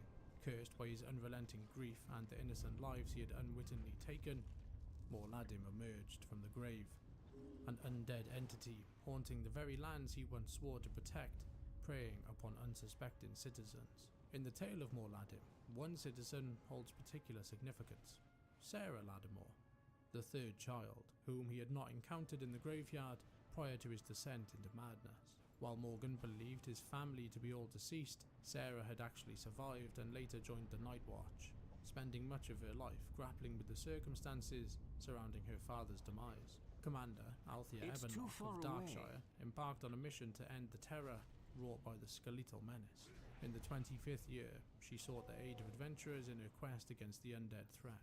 When Morladim fell to Alliance adventurers dispatched by the commander, she revealed the truth to the residents about Sarah's connection to Morladim, and dispatched some of them to inform her that he had finally been vanquished after years of terror. Upon receiving the news, Sarah expressed regret for her inability to intervene and asked the adventurers to bring her ring to her father's grave, symbolizing her well-being and absolving him of responsibility for his actions. This gesture of love allowed Morgan to find peace in death, alongside his wife, seeking forgiveness for his sins in the light upon learning that his daughter was alive. Whilst on the matter of uncovering the truth, our next chapter in Duskwood's narrative is one of love and jealousy, the tale of Stalvin Mistmantle. Born in the Silverpine Forest, Stalvin traversed various paths before settling as an instructor at the Moonbrook School. Getting a grand for a little bit. I just got 6 shadows. His life took a sinister turn when he developed an improper infatuation with one of his young students, a maiden named Tiloa. Despite her affections already pledged elsewhere, Stalvin harbored delusions of a future with her, fueled by a misguided interpretation of her gestures. Driven to madness by unrequited love, Stalvin committed a heinous act, slaughtering Tiloa and her intended groom with an axe. His hands stained with blood, Stalvin retreated to his abode northeast of Darkshire, consumed by loneliness and madness, haunted by the darkness that enveloped him. Through unknown forces, perhaps sheer determination or a pact with darkness itself, Stalvin defied death, rising as an undead entity, forever cursed to roam the shadows of Duskwood, a spectre of lost love and murderous jealousy. Madame Eva, an esteemed resident of Darkshire known for her adherence to ancient arts and her skill as a fortune teller, felt a foreboding sense of danger surrounding her granddaughter, Alyssa Eva. Suspecting that Alyssa might be the next victim of the elusive Duskwood murderer, Madame Eva urgently enlisted the help of brave adventurers, tasking them with the unravelling of the mystery and Stalvin's whereabouts. Legend spoke of Manor Mistmantle as his grim abode, where he lurked as a revenant, thirsting for the blood of any who dared to cross his path. Crossing paths and intersecting stories are a frequent occurrence in the Duskwood lore, with one of the most significant being the encounter between the Dark Riders and the Jorgen farmstead. The Dark Riders were deceitful traders attempting to peddle counterfeit magical relics to Medivh. However, Medivh, under the influence of Sargeras, cursed them as punishment for their dishonesty. Their curse bound them to retrieve authentic magical artifacts from across the kingdom and deliver them to Karazhan. The exact nature of the curse remains unclear, and whether they are undead or not is unknown. Nevertheless, the Dark Riders have plagued the kingdom of Stormwind, particularly Duskwood, ever since. Their presence is first noted at the Jorgen farmstead, seemingly drawn by the temporal and spatial anomalies caused by a mystical artifact. The artifact in question was the Scythe of Elune, a creation forged many moons ago by Belisra Starbreeze and R'hllor Fangfire. They fashioned the scythe by attaching one of Goldrin's fangs to Belisra's staff. R'hllor and the druids of the pack sought to control the unbridled fury of the druid packform by submitting willingly to the energies of the Scythe of Elune. Instead of quelling their rage, however, the weapon transformed R'hllor and his followers into the Worgen, savage humanoids enslaved by their primal instincts. Enraged by Malfurion's scorn, R'hllor's druids wreaked havoc, attacking both elf and demon alike. Night elves bitten by the ferocious beasts contracted the curse, transforming them into Worgen as well. In a desperate bid to contain the spread of the affliction, Malfurion sorrowfully banished the Worgen beneath Darulnir within the Emerald Dream, where they would slumber peacefully for eternity. The scythe was then entrusted to Melthandris in secret, eventually fading into obscurity. Valinda Starsong, Melthandris' niece, ventured to cleanse Ashenvale of demons after the Third War and sought Elune's aid in her quest.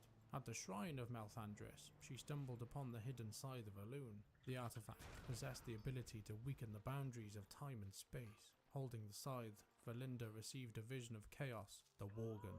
Realizing the scythe's true power, she communed with the Worgen, not through speech, but through a deeper understanding. As she channeled more of the scythe's energy, the barriers weakened further, drawing the Worgen to Azeroth. Learning of the Archmage, Arugal, and the involvement in summoning Worgen, she journeyed to the Eastern Kingdoms, seeking his aid. In Duskwood, Valinda encountered hostility at Roland's Doom, where she was attacked by Varkas. During the confrontation, a dynamite explosion claimed the lives of Valinda, Varkas, and his minions, entombing the scythe within the cave. The formidable weapon was later discovered by members of the Defias Brotherhood during a mining excavation, and among them was a nervous member named Jitters. Upon touching the weapon, Jitters unwittingly triggered its summoning effects, causing the mine to be overrun by Worgen, who mercilessly tore the men apart. Amidst the chaos, Jitters managed to flee with the weapon, and during his escape he misplaced it in the surrounding woods as he sought refuge. Escaping Roland's Doom, he sought refuge in Darkshire, where he purchased a blank book from Clerk Daltrey and lodged for several days at the Scarlet Raven Tavern, spending his nights recording his thoughts in his journal. Departing abruptly, he hastily retreated to the barn on the Jorgen farmstead. The appearance of the scythe had attracted the attention of the Dark Riders, and upon arrival to the farm, they ruthlessly slaughtered the family of the farm's owner, Sven Jorgen, all before Jitter's eyes. Despite these murders, the scythe was not found.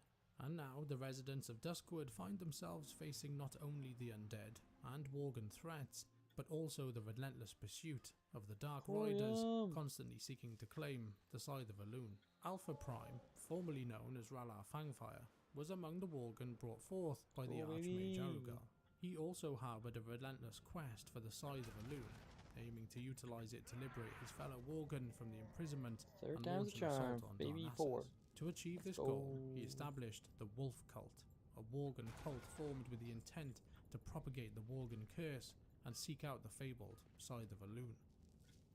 A man named Revelcost, a faithful priest of the Church of the Holy Light, had found himself in Westfall while searching for the Cloak of Purity. It was here he encountered Carlane, a mage also in search of a missing artifact. Sensing the looming threat of the Dark Riders, they decided to join forces. However, their journey was soon interrupted by an attack by the Defias Brotherhood as they made their way to meet their contact, Tanos.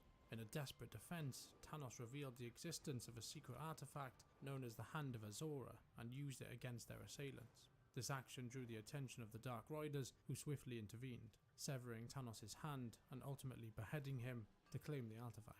This encounter with death was not Revel's first. Years ago, his family had fallen victim to a savage attack by the summoned Worgen. Filled with determination, Revel mounted a horse to pursue the Dark Riders, while Carlane returned to Elwyn to report Tanos' tragic demise. Upon his return, Carlane found his home desecrated and his son Mardigan missing. His search for answers led him to Darkshire, where he learned that his son had been investigating the Wolf Cult, but had vanished while following leads. With the report of Dark Riders spotted at Manor Mismantle, Carlane's path converged with Revel's once again. For Revelcost, this convergence presented an opportunity for revenge against both the Dark Riders and the Worgen of the Wolf Cult, a chance he could not afford to miss. While tracking the Wolf Cult in Duskwood, Revelcost's group encountered Jitters. who was hiding in the ruins of Raven Hill. Jitters revealed that the scythe had resurfaced at Roland's Doom, and that the Dark Riders were in pursuit of it. However, it seemed that the Wolf Cult had already obtained the scythe and were using it for sinister initiation rites. After eliminating the cult members situated in Duskwood, Revel retrieved the scythe from the mine. Upon the request of Brink, an operative from the Stormwind Intelligence Agency who had been tasked with recovering stolen artifacts, Revel devised a plan to ensnare the Dark Riders using the scythe as bait. Following the ambush, Brink took possession of the scythe with intentions to deliver it to a night elf named Valorn Stillbow. After this small defeat, the Dark Riders withdrew into the shadows. We will conclude the saga of the Dark Riders following our discussion on the Cataclysm's events. As the conflict with the Worgen persisted in the area, a particular family garnered increasing support for their unwavering commitment to combat the horrors plaguing Darkshire. The Kervin family staunchly dedicated themselves to battling demons, abominations, undead, and particularly the Worgen. Recognizing that their influence did not quite match that of the Night Watch, Jonathan Kervin determined that their foremost objective would be to stem the growth of the Worgen population in Duskwood. In addition, they provided assistance in the struggle against Morbin Fell.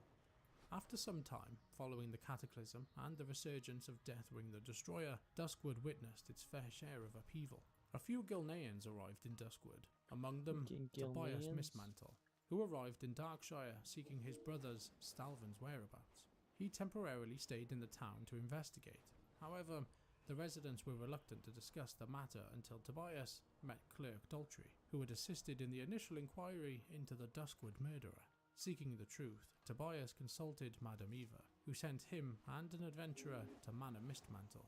There, Tobias confronted the undead murderer his brother had become. Tobias, revealing he had been afflicted by the Worgen curse, enraged in a fierce battle with his brother, and with the help of the adventurer, managed to defeat Stalvin. Following the Cataclysm, Duskwood faced another threat. Despite being previously defeated by adventurers in Raven Hill, Morbin Fell returned as a lich, posing a renewed danger to the region. Once again, adventurers were called upon to confront this necromancer. Previously, Morbin Fell had been vanquished with Morbin's Bane, a holy artifact capable of dispelling his protective enchantments. Seeking out the scattered pieces of the Bane within Duskwood's depths, adventurers repaired it and used it to weaken Morbin's shield, ultimately defeating him once more. Following his demise, Morbin's Bane, also known as the Torch of the Holy Flame, was placed outside his former abode to keep the undead subdued by Watcher Sarah Lattimore. Amidst Azeroth turmoil caused by the cataclysmic return of Deathwing, the battle against the Worgen of Duskwood persisted. The Kervin family remained steadfast in their struggle against the darkness of Duskwood, rallying Alliance adventurers to combat the Nightbane Worgen menace throughout the region. And while discussing the ongoing Worgen threat, let's revisit the story of Sven Jorgen. Following the resolution of his family's tragedy, Sven himself fell victim to the feral Worgen of Duskwood, becoming one of them. But while still retaining a fragment of his consciousness, remarkably, he managed to reclaim his sanity through the use of alchemy, holding Jitters responsible, albeit unintentionally, for the arrival of both the Worgen and the Dark Riders to Duskwood. Sven now resides in Raven Hill, and from there he dispatches adventurers to uncover the truth behind Morbin Fell's resurgence. During the upheaval of the Cataclysm, a wave of unsettling letters began appearing on the doors of Duskwood's residents during the night. Though the perpetrator remained elusive, the Council of Darkshire uncovered that the Twilight's Hammer cult was behind these apocalyptic missives, attempting to sway citizens to their cause. With the ongoing war after the Cataclysm, Stormwind's military was overstretched, dealing with larger threats, leaving Darkshire vulnerable without a single footman for protection. Nonetheless, King Varian Rin issued a decree summoning numerous adventurers to assist Commander Althea Ebenlock as the Night Watch struggled to fend off marauding wolves and the roving bands of feral Worgen. At a certain point, feral Worgen breached the town hall, wreaking havoc and causing substantial damage, including the destruction of half of the archives. Years later, during the Burning Legion's third invasion, Althea Ebenlock, some of the Council of Darkshire, and several Night Watchers in Darkshire defected to the Veiled Hand, a human sect aligned with the Burning Legion, aiming to undermine the Kingdom of Stormwind. The reasons for this betrayal still remain elusive, but it is speculated that they were enticed by promises of freedom and respect from the Herald. also known as Melris Malagan, from Stormwind City. This shocking turn of events led to heightened surveillance in the town, while demonic rituals were conducted using the blood and skulls of Darkshire's inhabitants. Sister Althea Ebonlock addressed the council in the town hall, announcing plans to depart for Stormwind City with Caden Shadowgaze to initiate a demonic invasion. However, the meeting was disrupted by the Shadow of the Uncrowned, a secret organization dedicated to safeguarding the world from the Burning Legion. The Uncrowned attempted to assassinate Althea, but the attempt on her life failed, and the council members managed to escape. Sarah Lattimore did not join the Legion's forces and hinted that her comrade's defection was likely due to dark magic. When the Shadow of the Uncrowned infiltrated the town, it is reported that Lattimore was observed protecting several innocent inhabitants. The Kervin family also refrained from joining the Legion and were reportedly found hiding in their house while the cultists wreaked havoc. And like the family, not all members of the Night Watch succumbed to corruption. Some remained loyal, as evidence of a guard found dead in Raven Hill demonstrated the tragic fate of those who resisted the influence from their former comrades. Commander Althea Ebonlock would later meet her demise at the hands of Corona and the uncrowned rogues in Stormwind City. Following the events in Gilneas, the Scythe of Elune found its way back to Darnassus, later receiving approval from Tyrande Whisperwind to be entrusted to the Druids of the Dream Grove. Belisra and Valhorn thus journeyed with the Scythe of Elune to Duskwood, both to delve deeper into their research of the Worgen and to meet with the new Archdruid of the Dream Grove. On Tyranda's directive, they brought it to the Twilight Grove in Duskwood to pass it on to a Druid adventurer. Probably the best shield in the game, Druid's still, arrival to this via day. the Emerald's Dream, Valorn was swiftly attacked by Ariden, the leader of the Dark Riders, resulting in the theft of the Scythe of Elune, which had now finally fallen into the Dark Riders' possession. While Belisra remained with Valorn, the Druid joined forces with Revel Cost at Mana Mistmantle, collaborating to reclaim the Scythe of Elune from the Dark Riders at Karazhan. After Sargeras drove his sword into Azeroth, the Scythe of Elune, along with all Legion artifacts, had its power completely drained to help neutralize the wound. Years later, during the Fourth War, heightened activity was observed in Raven Hill and the Twilight Grove of Duskwood. Vassandra Stormclaw joined Oliver Harris and other Raven Hill residents in researching the Worgen Curse. Nightbane Worgen were captured for experimentation, while the community faced challenges posed by the particular vicious member of the Nightbane pack known as Blood Eyes.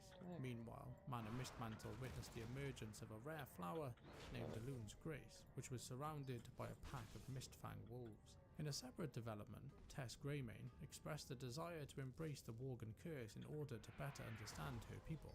When her father hesitated to comply, Tess and a Gilnean adventurer journeyed to Duskwood seeking guidance from Vassandra Stormclaw. While Tess pursued her own tasks with the Druid, the adventurer embarked on a mission to capture Blood Eyes, collect fangs from the Mistfang wolves, and retrieve Elune's Grace. These items were then used by Vassandra in the Twilight Grove to summon Goldrin through a dream portal, granting Tess a vision wherein she experienced the fall of Gilneas as a Worgen. Following the demise of the defected Althea Ebonlock and her treacherous associates within the Night Watch, Sarah Lattimore ascended to the position of commander within the uncorrupted Night Watch. In the aftermath of the Fourth War, a human necromancer seized the Torch of Holy Flame, an essential artifact maintaining control over Duskwood's undead from Forlorn Row. With the intent of amassing an undead army, the necromancer's forces assault Commander Lattimore at Raven Hill, resulting in the death and reanimation of numerous watchers. Meanwhile, Flynn Fairwind and Matthias Shaw travelled to Duskwood on a quest for treasure. The two discovered Sarah wounded and afflicted with a decaying ailment following her confrontation with the necromancer who had pilfered the Torch of Holy Flame. Flynn administered a healing potion, saving her life before escorting her back to Darkshire for further care under her watchful comrades. Following the defeat of the Necromancer and the recovery and purification of the Torch of Holy Flame, Sarah met with Shaw and Flynn at the Scarlet Raven Tavern to express her gratitude for their role in safeguarding Duskwood from the undead menace. Shaw acknowledged the Night Watch's crucial contribution and pledged to send reinforcements from Stormwind in light of the lingering threat alluded to by the Necromancer. Before departing Duskwood, Shaw entrusted the Night Watch with Flynn's treasure map. Grateful for their assistance, Lattimore and her watchers retrieved the treasure for them, a hand mirror as a token of appreciation for them both. Sometime later, amid Death Rising, a widespread scourge assault targeted numerous regions within the Kingdom of Stormwind, including Duskwood. In response, forces from the Stormwind Army and the Argent Crusade were deployed to safeguard the area and its populace against the undead onslaught. Following the resurgence of the Dragon Isles, the Night Watch still remained vigilant in Duskwood, and after 2 decades of dedicated service and after bearing witness to the region's numerous trials, Thorsten Willard, one of the organization's most steadfast watchmen, opted to retire. Seeking adventure and a change of scenery, he chose to join the Dragonscale expedition, longing for a taste of adventure and maybe just a little bit of sunshine. And on that topic, not that the inhabitants would notice, but it's time to let the sun set over Duskwood. Our narrative of these forests must come to an end. As the shadows lengthen and the last embers of twilight fade, we come to end our journey through the haunting tales of Duskwood. From the tragic fate of the Lattimore family to the valiant efforts of the Night Watch against the encroaching darkness, we've delved into the depths of this forsaken land, uncovering stories of love, betrayal, and redemption. Still going. Through our exploration, we've witnessed the resilience of its inhabitants, from the brave defenders like Sarah Lattimore and Revel Cost, to the ordinary citizens who faced unimaginable horrors with unwavering courage. Each twist and turn of this narrative has revealed the enduring spirit that refuses to be extinguished, even in the darkest of nights. But as our journey concludes, let us not forget the lessons learned amidst the shadows. And yet, in the heart of perpetual night, Duskwood remains illuminated by the resilience and the tenacity of its people, forever etching their stories into the narrative of Duskwood.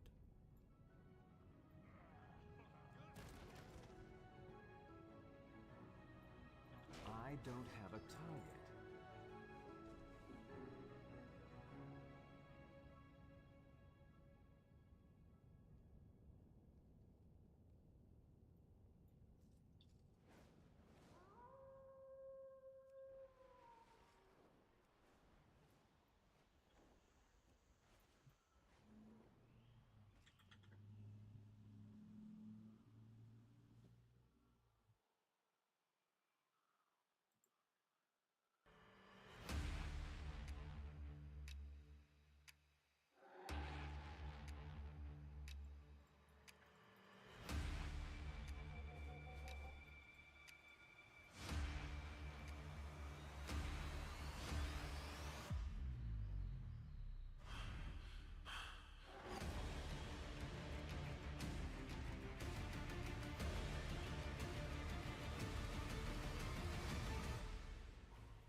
The Burning Crusade. We've heard its name or title before, but what was it? Or rather, what is it? To know that, we need to understand what exactly happened to a Titan named Sargeras.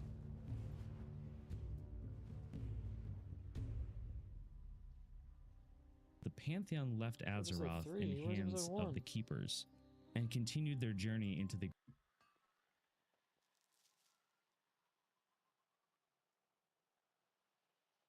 Sure, let's just watch the whole series. I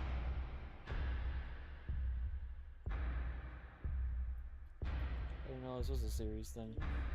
It was just a random lore video about TBC.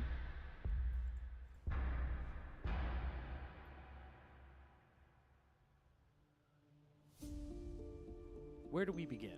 Well, it's possible to dive right into the world of Azeroth and go from there. But really, I feel that it's more important to go back a bit farther. Maybe even to a time when Azeroth wasn't in the spotlight. So, I say we start at the very, very beginning.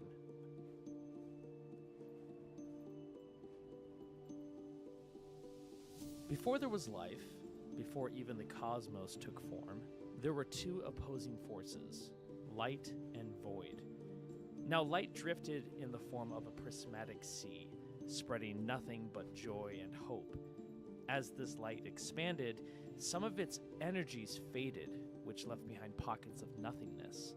From the absence of light came what we know as the void.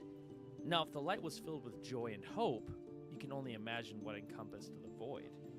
It was a dark and vampiric force with a single purpose: to devour all energy. So when the light and void clashed in the series of catastrophic explosions, well, that only ruptured the fabric of creation and gave birth to a new realm. This is when the physical universe was born. When we think of World of Warcraft, we think of the planet Azeroth. But this place that we've adventured in for years upon years is but a small part of the big picture. Really, it's just a speck of sand in what we know as the Great Beyond. The Great Beyond is the physical universe. It's literal space filled with stars, worlds, and civilizations, all created from the energy produced from the clash of light and void. On the flip side, the most unstable energies created an astral dimension known as the Twisting Nether. This separated reality exists outside the borders of the physical universe. It's a completely different realm that occasionally would break the barrier and seep into the Great Beyond, sneaking its way into reality and warping the creations that live there. Not only did the clash of light and void create the physical and astral realms, but shards of light were literally flung out into the Great Beyond. These sparks of light would then combine with worlds and create what we know as creatures, both wondrous and terrible. The most common forms of life were the elemental spirits, beings made of fire, water, earth, and air. These elemental creatures were native to nearly every physical world within the Great Beyond. Now and then, clouds of fractured light gathered and gave life to beings with far greater power and potential. One of those beings were called the Naru, creatures filled with an immense amount of holy energy. And as they gazed out across the universe, they saw a realm of limitless possibilities in which they could spread hope and nurture life wherever they could find it. The other beings that were created from these sparks of life were the Titans. Their spirits, which are known as world souls, formed deep in the center of a small number of planets. These world souls slept for ages, and when they awoke as living worlds. Now, this doesn't mean that the Titans themselves are planets floating through space, but rather that they're cosmic entities birthed from a planet. The difference between the Naru and the Titans is this. The Naru set out to safeguard all of life, while the Titans wandered the Great Beyond, seeking for others of their kind. So who was the first Titan to wake from its slumber? Legend states that it was Aman'Thul, but nobody knows when or why. What's really sad about Aman'Thul is that he was alone. No other Titan had emerged from their slumber yet. This sparked him to begin exploring the Great Beyond, searching for other Titans to be woken up. And he did, in fact, find other worlds that held sleeping Titans inside. Once found, he nurtured the newly found planets and raised the Titan from its sleep. And those who woke up devoted themselves to the search for others of their kin. Aman'Thul and his siblings, or rather the other Titans, later became known as the Pantheon. Now, the Pantheon was aligned with order and stability, possessed a natural affinity to the latent magic in the universe. And they knew that they were powerful, but they bound themselves to a code of temperance toward any civilization that they encountered. Order was crucial, and they learned that really quick when it came to finding other sleeping Titans. They followed a certain protocol when dealing with a world that held a sleeping Titan inside, or rather a world soul. First, they would calm down the elemental population, that being creatures of earth, fire, wind, and water. Then they would reshape the world, forming mountains, rivers, and seeding a myriad of life forms across the land. In doing this, they hoped to call forth the world soul and bring it to maturity. But most of the time, the worlds that the Titans visited proved inert. Even if a world was visited and it didn't contain a world soul at its core, the Pantheon still vowed to maintain and protect it. To help do this, they established primitive life forms to uphold the integrity of the world. But as a failsafe, the Pantheon also placed colossal machines in the surface of the planets that they had shaped. These machines could be used in a way so that the Titans could monitor the state of everything happening on that particular world.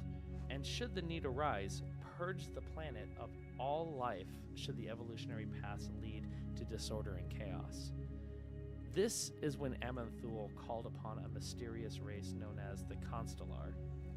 These large humanoid-shaped constellations observed the many worlds that were ordered by the Titans. They stayed vigilant for any sign of change, instability, decline, pretty much the downfall of the evolution of life on a planet. And it was the Constellar that would initiate the failsafe procedure to wipe out all life from a world in hopes to reset the evolutionary process. As time passed, the Pantheon found fewer and fewer world souls. They were rare, but that didn't stop them from continuing their search. The Titans knew that the universe was vast beyond measure. Even after epochs or epics or epochs or however you want to pronounce it, they had only searched a small corner of creation within the great beyond. And while all of this was going on, the Pantheon had no idea what was lurking in the distant reaches of the universe. Now, if you've played World of Warcraft for any significant amount of time, then you've heard of something called the Old Gods. But what's talked about less are the Void Lords. When the Great Beyond came to be, dark spirits looked to twist reality into a realm of eternal torment. These dark spirits were known as the Void Lords. As the Pantheon searched for their kin, the Void Lords watched and grew jealous of their power. So, they figured that the next best thing would be to corrupt one of the members of the Pantheon into an instrument of their will. In essence, they wanted to create a powerful, dark titan. But something held the Void Lords back from achieving their goal. They struggled to manifest themselves in the physical universe. Whatever influence they could seep into reality warped and changed some of the lower life forms found on certain worlds. But regarding a titan, a member of the Pantheon, it just didn't seem to work. They couldn't corrupt one. So it was back to the drawing board for the Void Lords. And in the end, they decided that the only way to corrupt a titan would be to start the process when they're most vulnerable, while it was still sleeping as a world soul. But the Void Lords didn't know which worlds held a sleeping titan at its core. Now, since they couldn't leave the twisting nether, they took a chance and created dark creatures that would hurl out into the physical universe in hopes of crashing into a planet. And if they were lucky, that planet would contain a world soul. These dark creatures would later be known as the Old Gods. Now, the Titans were aware of void energies, but they had no clue that the Void Lords and the Old Gods were even in existence.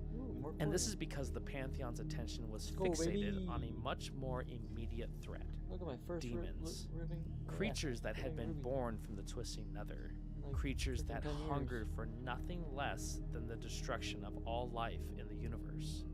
Demons are very passionate when it comes to pushing the boundaries of their power, regardless of the consequences. Many of these creatures embraced the all-consuming powers of fell magic. And it wasn't long before a lot of them clawed their way into the physical universe from the twisting nether, only to terrorize mortal civilizations and create chaos on many different worlds. Now, demons came in all shapes and sizes. You're probably familiar with the two-headed void hounds, or even the mindless amalgamations such as the abyssals and infernals.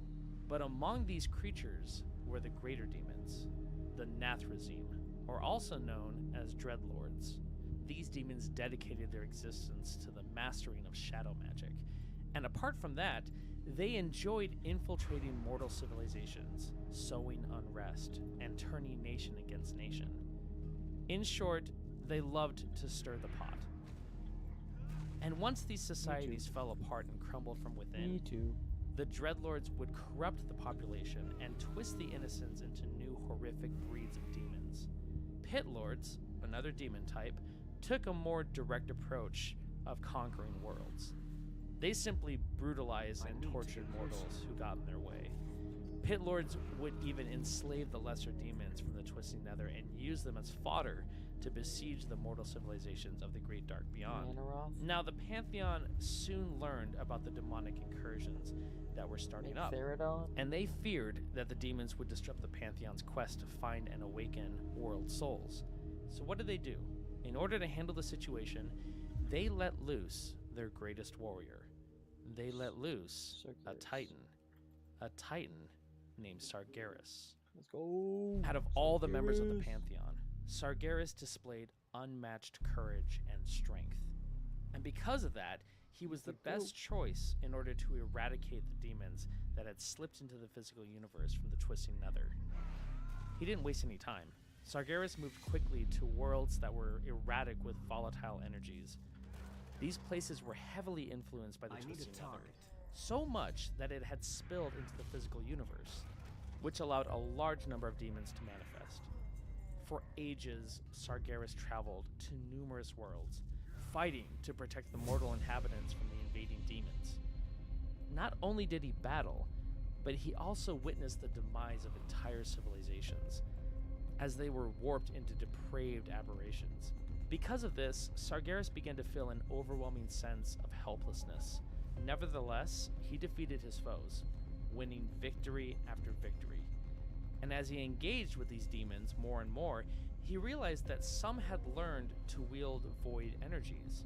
This led to Sargeras discovering the existence of the Void Lords and how they were spreading corruption through the cosmos. This concerned him, and he thought, what were the powers of the Void planning? And what could their existence mean for the universe? While Sargeras continued his war against the demons, the Pantheon continued their progress without hindrance, searching for sleeping titans, ordering new worlds as they progressed.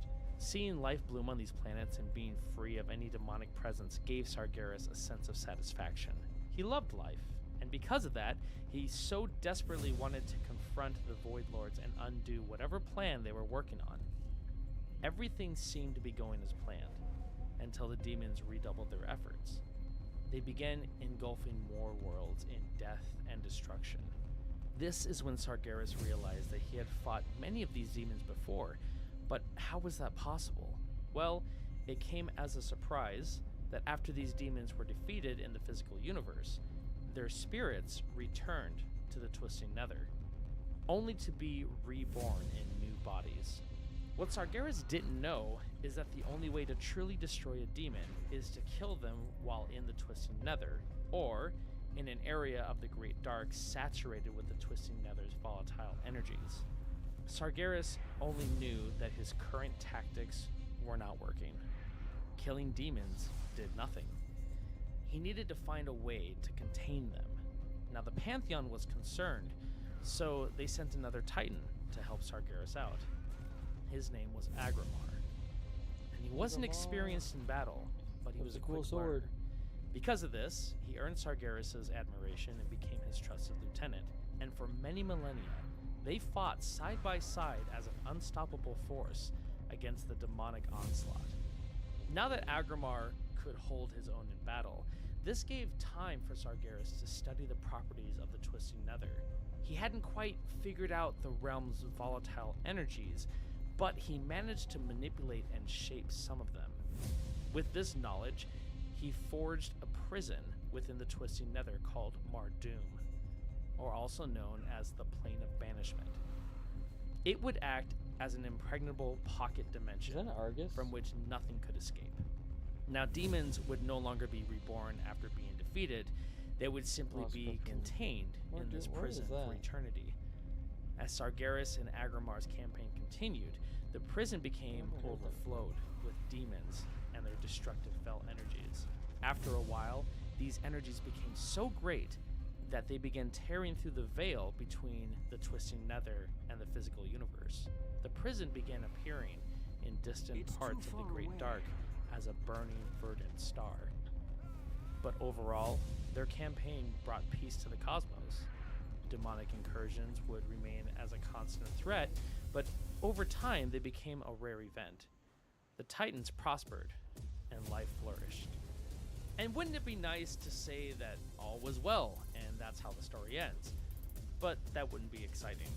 From here, Sargeras and Agramar decided that they could hunt down and contain more of these demon incursions if they split up. This way, more worlds would be protected if they worked separately, only calling on each other if the need was dire. So, they went their separate ways. This is when Sargeras discovered the full horror of the Void Lord's plans. He had been drawn to a very remote corner of the Great Beyond, only to find a world consumed by the void. This would be his first interaction with the old gods, as he found them festering on the world's surface.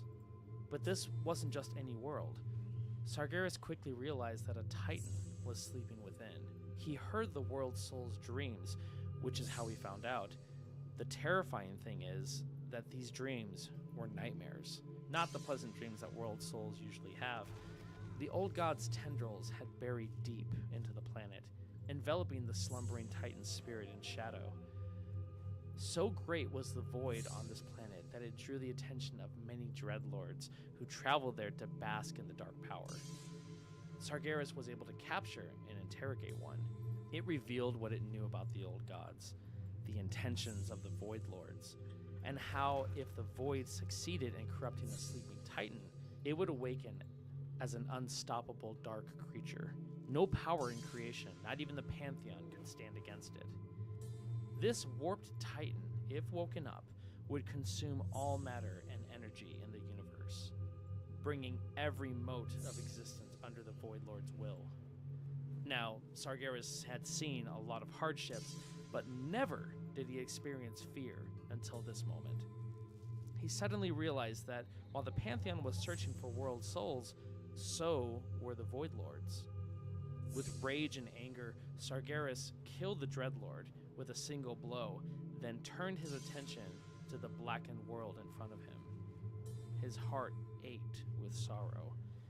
He knew that there was only one way to keep the Dark Titan from rising. With a slash of his sword, he split the world in two. The explosion consumed the old gods and their void energies, but also killed the sleeping Titan within. Sargeras immediately returned to the Pantheon and summoned Agramar to his side. He gave a report on what he saw, and with no surprise, the members of the Pantheon were stunned. But even more so, they were upset at Sargeras' actions. They chastised him for killing the Titan. They argued that had they been called to help, maybe the world soul could have been purged of its corruption. But really, there was no convincing them that this was the only way to handle the situation. The Pantheon didn't have first-hand experience with the Void and demons like Sargeras and Agramar did. They hadn't seen what they saw, especially what Sargeras experienced with the nearly corrupted world soul. They argued about how to deal with the Void Lords. Sargeras feared that if the old gods had corrupted one world soul, they might have corrupted many others as well, and that it might be too late to stop them. This is when Sargeras would become the villain that we know him for. He expressed his fear that existence was flawed. This is something that he realized when he encountered the old gods, and that only by burning away all of creation could the Titans stand a chance at overthrowing the goals of the Void Lords. In his mind, even a lifeless universe is better than one ruled by the Void. He thought life had taken root in the cosmos once before. Perhaps after the physical universe was scoured of corruption, life would take root once again. The Pantheon was horrified. Aonar, the Lifebinder, reminded Sargeras that they had sworn to protect all living things whenever possible. Systemic extinction could never be warranted, no matter the situation. Even Agramar stood against his mentor, arguing that there must be another way to defeat the Void Lords. He urged Sargeras to abandon his dark plan and reason out another solution. But that was it. He had made up his mind. Sargeras, feeling betrayed, stormed away from the other Titans, vowing that he would expel the Void Lord's corruption himself. This would be the last time that the Pantheon would see him as one of their own.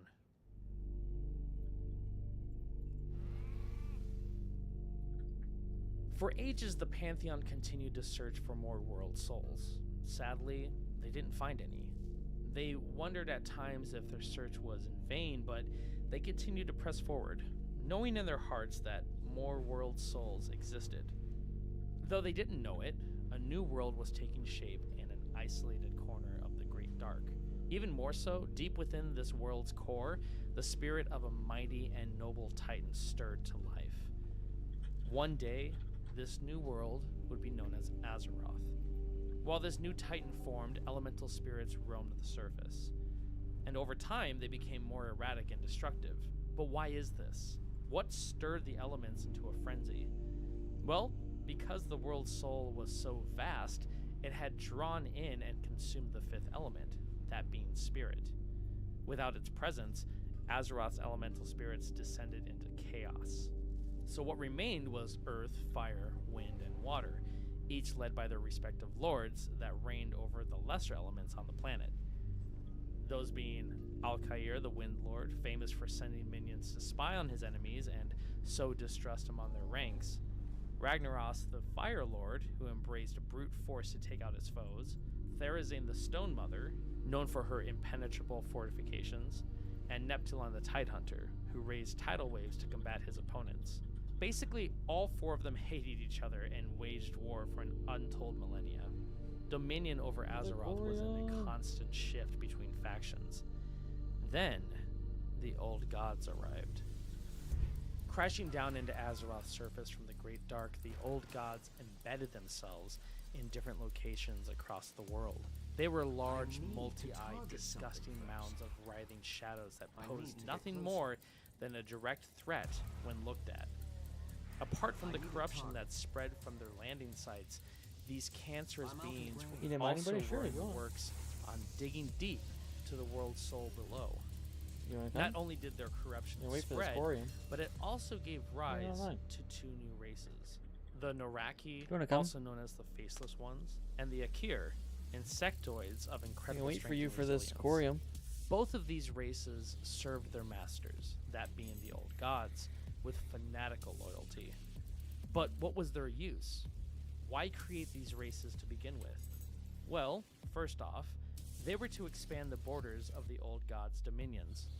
The Faceless Ones were tasked to erect towering citadels and temple cities around their masters, since the Old Gods were set in place and couldn't be moved. The greatest of these fortifications was built around Yosharaj, the most powerful and wicked of the Old Gods, who was located in the center of Azeroth. Oh, by the way, since we haven't talked about it yet, this is what Azeroth originally looked like.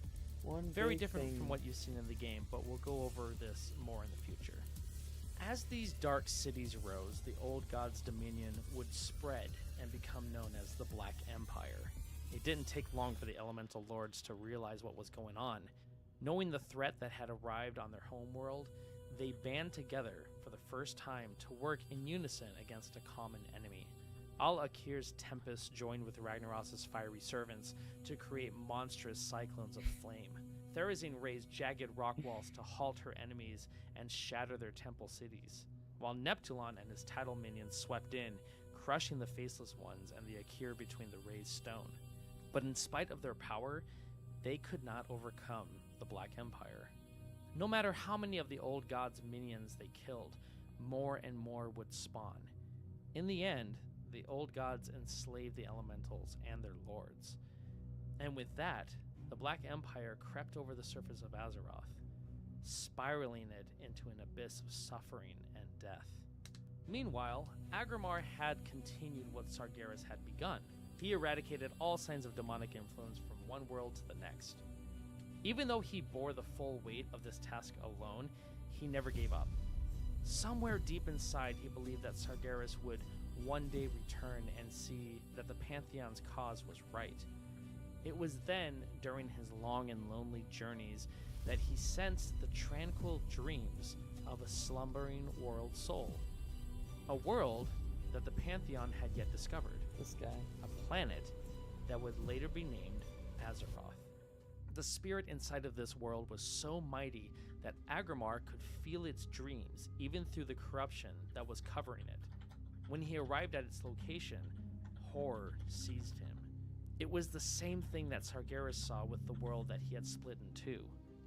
Except the tendrils of the Old Gods had not yet reached the world's soul. There was still time, but the clock was ticking. Agrimar quickly sought counsel with the Pantheon, informed them of his discovery, which also confirmed that Sargeras had been right about the Void Lords and their plans. Agrimar urged the other Titans to take action before Azeroth succumbed to the Void. Aonar was quick to back him up, and she compelled the other Pantheon members to think of the world's potential. This sleeping titan could exceed even Sargeras' might. The one world soul that could be capable of extinguishing the Void Lords once and for all. Knowing this, it was a unanimous decision to save Azeroth, no matter the cost. The plan? To travel to Azeroth's location, every member of the Pantheon, and purge the Black Empire. I'm that in had war mode consumed it. on. But they couldn't do it directly themselves. We have to remember that the Titans, or the members of the Pantheon, were colossal beings. I didn't realize. Even their physical interaction with the planet could destroy the world soul beneath the surface. We have to go back so, to Agrimar proposed Stormwind. that they create mighty constructs to act in their place. Yeah, turn Under it the on. guidance of the forger, I was gonna say I can just turn it off. one of the members of the Pantheon. I've been getting pretty good They luck crafted on an Wormwood army of on, so we should enormous stick servants with it on. the crust of Azeroth itself. These new races would be known as the Aesir and the Vanir. The Aesir were made from metal and could command the powers of storms, while the Vanir were formed from stone and could control portions of the earth. Together, they would be known as the Titan Forged. A few of these raised servants were imbued with powers to lead the rest of the Titan Forged. These were the Keepers, which I'm sure you've heard of before. Though they would develop their own personalities over time, they would forever bear the mark and abilities of their makers. Aman'Thul gifted some of his abilities to High Keeper Ra and Keeper Odin. Khaz'Goroth bestowed his mastery over the earth and forging to Keeper Arcadus. Golganeth granted Keepers Thorm and Hodir command over the storms and skies. Aonar gave Keeper Freya control over Azeroth's flora and fauna. And lastly, Agrimar imparted his strength and courage to Keeper Tyr, who became the greatest warrior of the Titan Forged. Now the Pantheon was ready. War was at their doorstep. The time to shatter the Black Empire and free Azeroth from its corruption had finally arrived. If you made it to the end of this video, thank you so much for taking the time to listen to this. I'm very, very excited to get... Let's give that a like. Maybe subscribe. And where's episode 2?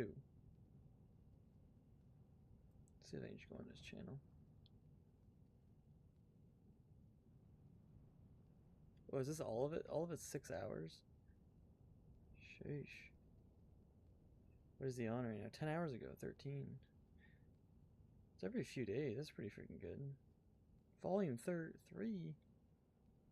It doesn't say it's on this. Dang.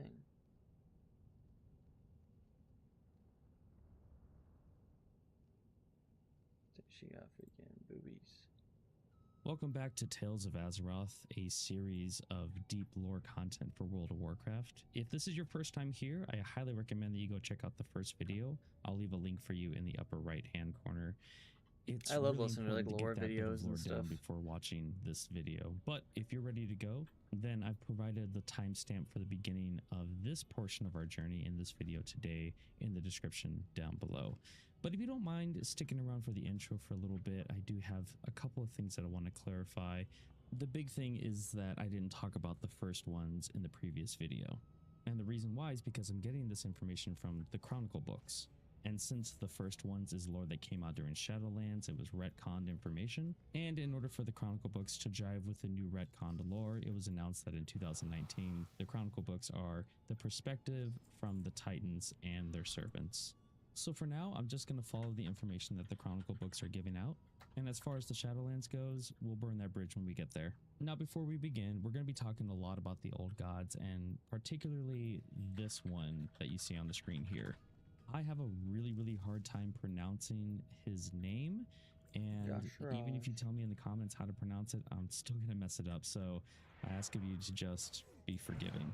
Now that that's out of the way, let's jump back in and find out what's going on in the Tales of Azeroth.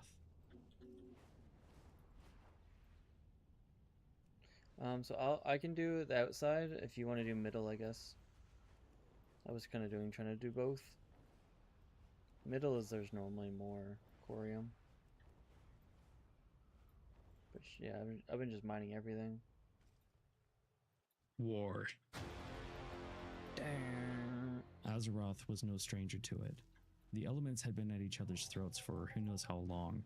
Then the old gods challenged their reign. And now the Titan Forged looked to enforce their dominion. They slammed into the Black Empire's northernmost holdings, catching the old gods completely off guard. But that didn't mean that the Titan Forge had it easy. In order to reassert their dominance, the old gods called upon their greatest lieutenants, the Elemental Lords. And it worked. They engaged the Titan Forged, forcing the Keepers to divide and conquer their enemies. So they split their forces, dispatching each group to fight a specific Elemental Lord. Tyr and Odin volunteered to confront the most destructive Elemental lieutenants, Ragnaros the Fire Lord. This battle didn't end quickly. In fact, it drew out for weeks, engulfing the land in fire and magma. But the Keepers' resilient metal forms protected them from Ragnaros' fiery barrage. In the end, Tyr and Odin pushed Ragnaros back into his volcanic lair in the east, a land of boiling acid and skies consumed with ash, thus defeating the Fire Lord. Meanwhile, Arcadis and Freya engaged with Therazane the Stone Mother. In order to protect herself and her minions, Therazane retreated into the towering stone spire that she called home. But this wasn't enough. Arcadis used his dominion over the earth to weaken the citadel's foundations and shatter the giants who guarded it. Freya conjured colossal roots from the ground to entangle the fortress. Worming through the stone and crystal, the citadel walls buckled, bringing them down on Therazane's head. In another location, Ra, Thorim, and Hodir fought Al-Akir the Wind Lord. Using their mastery over the skies and storms, they forced the Elemental Lord back to his lair, located him on the highest peaks of Azeroth. Lightning set the skies aflame as Al-Akir struggled to hold off his foes. Turning his own powers against him, the three Keepers defeated Al-Akir at the top of his domain. And lastly, Neptulon the Tidehunter and his minions rushed to aid the other Elemental Lords, but were intercepted by Loken and Mimiron. Outmaneuvering Neptulon's forces, Loken moved to unleash his arcane powers to freeze and shatter the water elemental's form, while Mimiron crafted enchanted bonds to imprison Neptulon himself. And thus, the Elemental Lords were defeated. But the Keepers knew that they could not utterly destroy them, because they were bound to Azeroth itself. If they were killed, their forms would simply manifest again in time. But Ra found a solution. Imprisoning the elementals, similar to what Sargeras did to the demons on Mardoom, seemed to be the plan. With Helia's help, they were able to create 4 interlinked domains within a pocket dimension known as the Elemental Plane. With that established, Ra and Helia banished the Elemental Lords and nearly all of the servants to this new prison realm. Ragnaros and the Fire Elementals were exiled to a place known as the Firelands. Therazane and the Earth Elementals were contained within the caverns of Deepholm. Al-Akir and the Air Elementals were imprisoned among the cloudy spires of the Skywall. And lastly, Neptulon and the Water Elementals were sucked into the fathomless depths of the Abyssal Maw. With their leaders gone, the very few remaining elementals that avoided the elemental plane roamed Azeroth's surface. In the end, these beings scattered and abandoned the war. Now that the elementals were no longer a threat, the Keepers turned their attention to the Black Empire's Akiri legions. With many of the insectoids dwelling in the catacombs beneath the surface, Arcadis bent the stones and soil to his will, thus collapsing the Akiri burrows and driving them above ground. Once up top, the Akiri found themselves surrounded by the Titan Forged. The battles that would follow between the two would prove to be unexpectedly vicious. In time, the Keepers destroyed most of the Akiri race. Only small pockets of the insectoids escaped by tunneling deep underground. There would be no counterattack. The victories over the Akir and Elementals lifted the Keepers' spirits. But winning these battles were just hurdles, roadblocks to the greatest battles that were still yet to come. Banding together, they turned their attention to the temple city that was built around the old god Yasharj. Now, as mentioned in the previous video, the Naraki, also called the Faceless Ones, were charged with building towers and citadels around the landing sites of the old gods.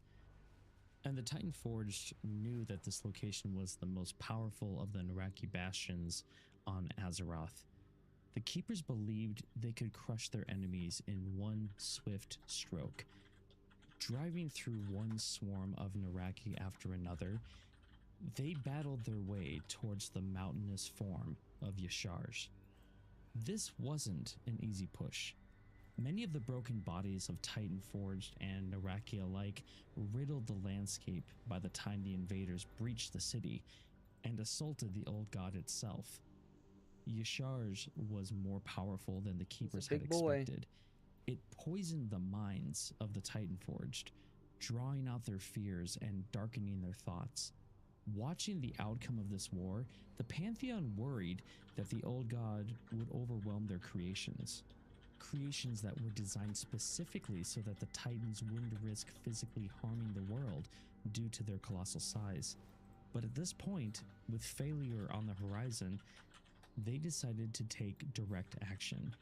What happened next would be the catalyst for future events. Aman'Thul himself reached down through the skies of Azeroth and took hold of Yasharj's body. With a heave of his colossal arm, he tore the old god from the crust of the earth. Get him out of there. Yasharj's corrupted body was ripped apart. In that moment, the old god's death rattle shattered mountaintops and obliterated hundreds of Titan Forged where they stood. Finally, Yasharj, the evilest of the old gods on Azeroth, was dead. As victorious as this was, the consequences of Aman'Thul's actions were about to be realized.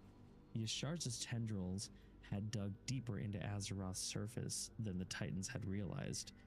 In excising the old god, Aman'Thul had ripped an eternal wound in Azeroth's surface. Volatile arcane energies, or rather the lifeblood of the Nascent Titan, erupted from the scar and rolled out across the world. Horrified by what had happened, the Pantheon quickly realized that they could not kill another old god in the same manner. If Yasharj had buried itself that deep into the world, it's possible that the other malignant creatures had done the same. Creating another wound in Azeroth's surface could mean the end of the sleeping world's soul.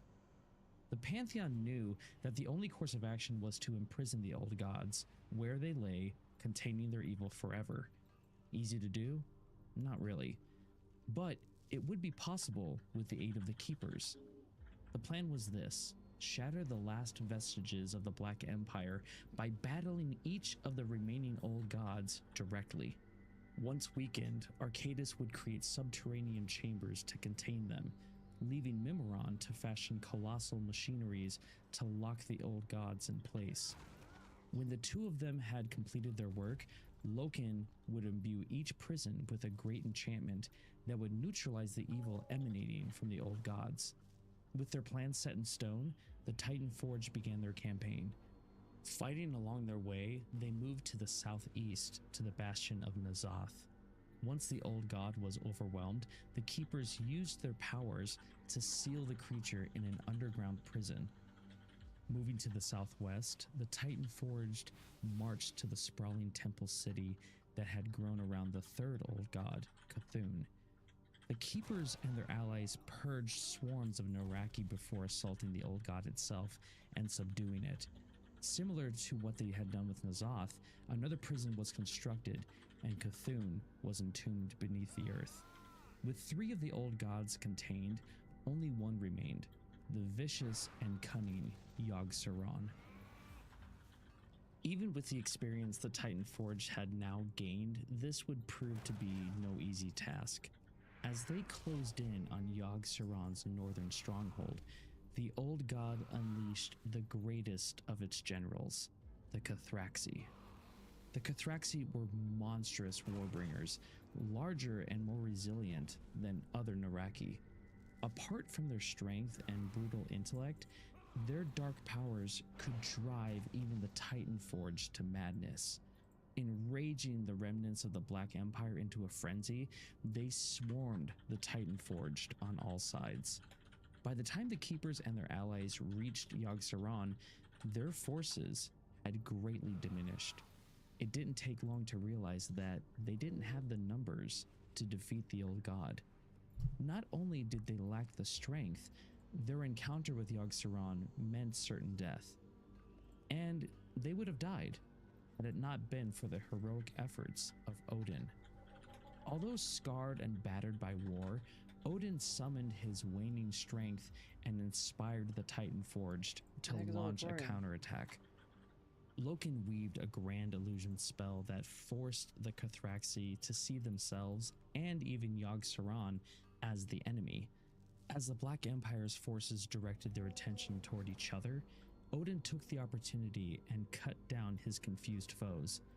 The other Titan Forged followed his lead, and together they succeeded in pacifying Yogg-Saron, just like they had done with Cthulhu and N'Zoth.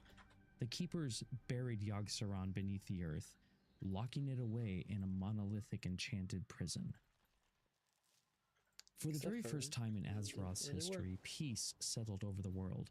All four of the elemental lords had been banished to another plane of existence, the Black Empire had been purged, and with that, the old gods had been The only time I've ever looted. heard of like the Black Against all Empire talk odds, about was in Azeroth Moth. had been saved. Never heard But anything now, about it before that. there was work to be done, and the most pressing matter on the table was the scar left behind when Aman'Thul ripped Yasharj from the world's surface.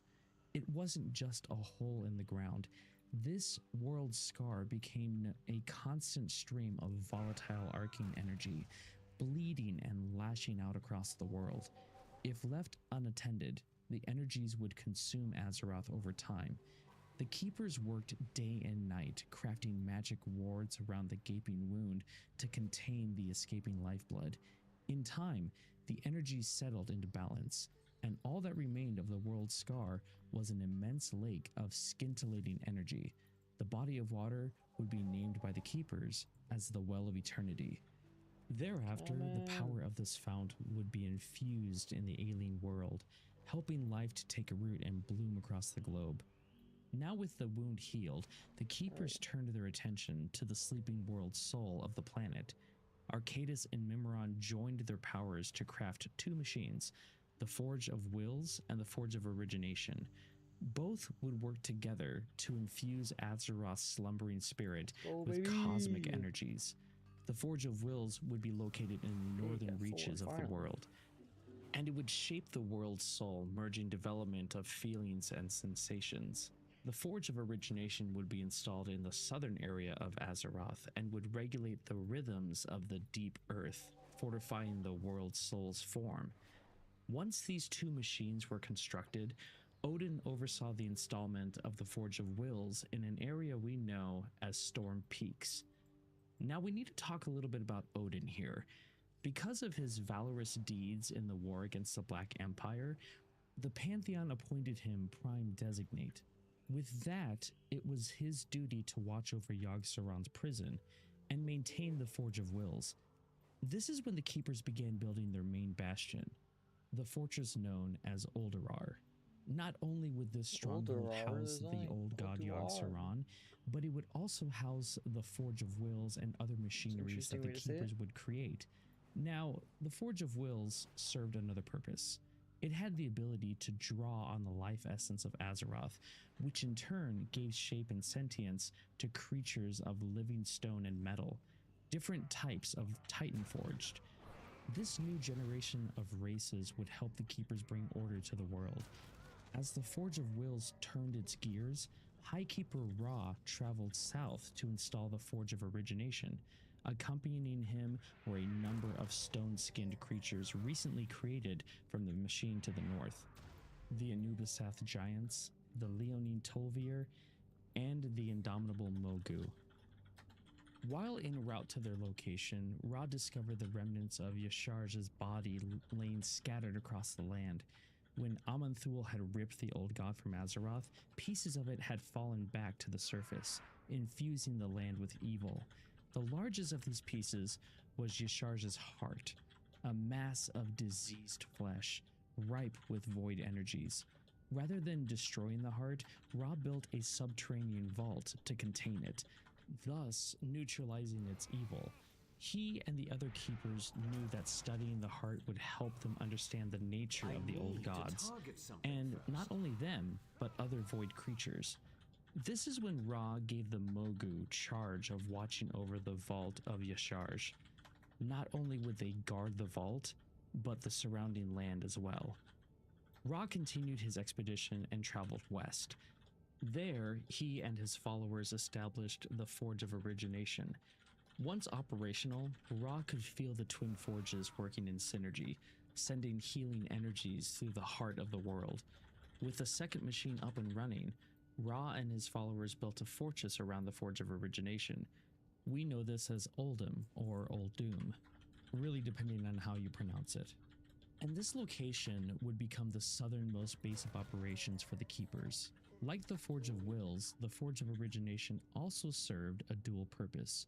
In the event that Azeroth's flora and fauna succumbed to corruption, the energies stored inside the Great Machine could be unleashed to eradicate all life on the world, allowing it to start anew. Like the Mogu keeping watch over the old god's heart, the Tol'vir and the Anubisaths were charged to safeguard Uldum forever. I need to get closer. From here, Ra and the rest of his servants marched northwest into a land later known as Silithus. This arid region was home to the subterranean prison that housed the old god Cthulhu. Expanding on the prison was the next goal, and in the end, Ra and his allies constructed the mighty fortress of Ahn'Qiraj. Once completed, Ra ordered the remaining Titan Forge to safeguard the newly built stronghold. Seeing his work completed, Ra would spend the following ages roaming the southern regions of Azeroth, observing from afar his Titan Forged and ensuring that they upheld their sacred charge to guard the newly built citadels. Now that the machines were up and running, the Keepers adjusted their focus into reshaping the surface of the world. To do this, and apart from gifted artifacts from the Pantheon called the Pillars of Creation, they called on the new generation of servants created from the Forge of Wills. The craggy earthen would focus on crafting mountains and carving out the deep places of the world. The clockwork mechanomes, appropriately designed by Memoron, would help build and maintain the Keeper's extraordinary machineries. The stone-skinned Mogu would be in charge of digging out the myriad of rivers and waterways of Azeroth. The task of safeguarding the Keeper's holdings, or rather things of importance, fell to the iron-skinned Vrykul and the chiseled Tol'vir. In order to shape the environment, the Keepers conscripted the powerful stone and sea giants. They would roam Azeroth, lifting towering mountain ranges and dredging out the fathomless seas. As the Titan Forge did their work, Freya set out to populate the world with organic life.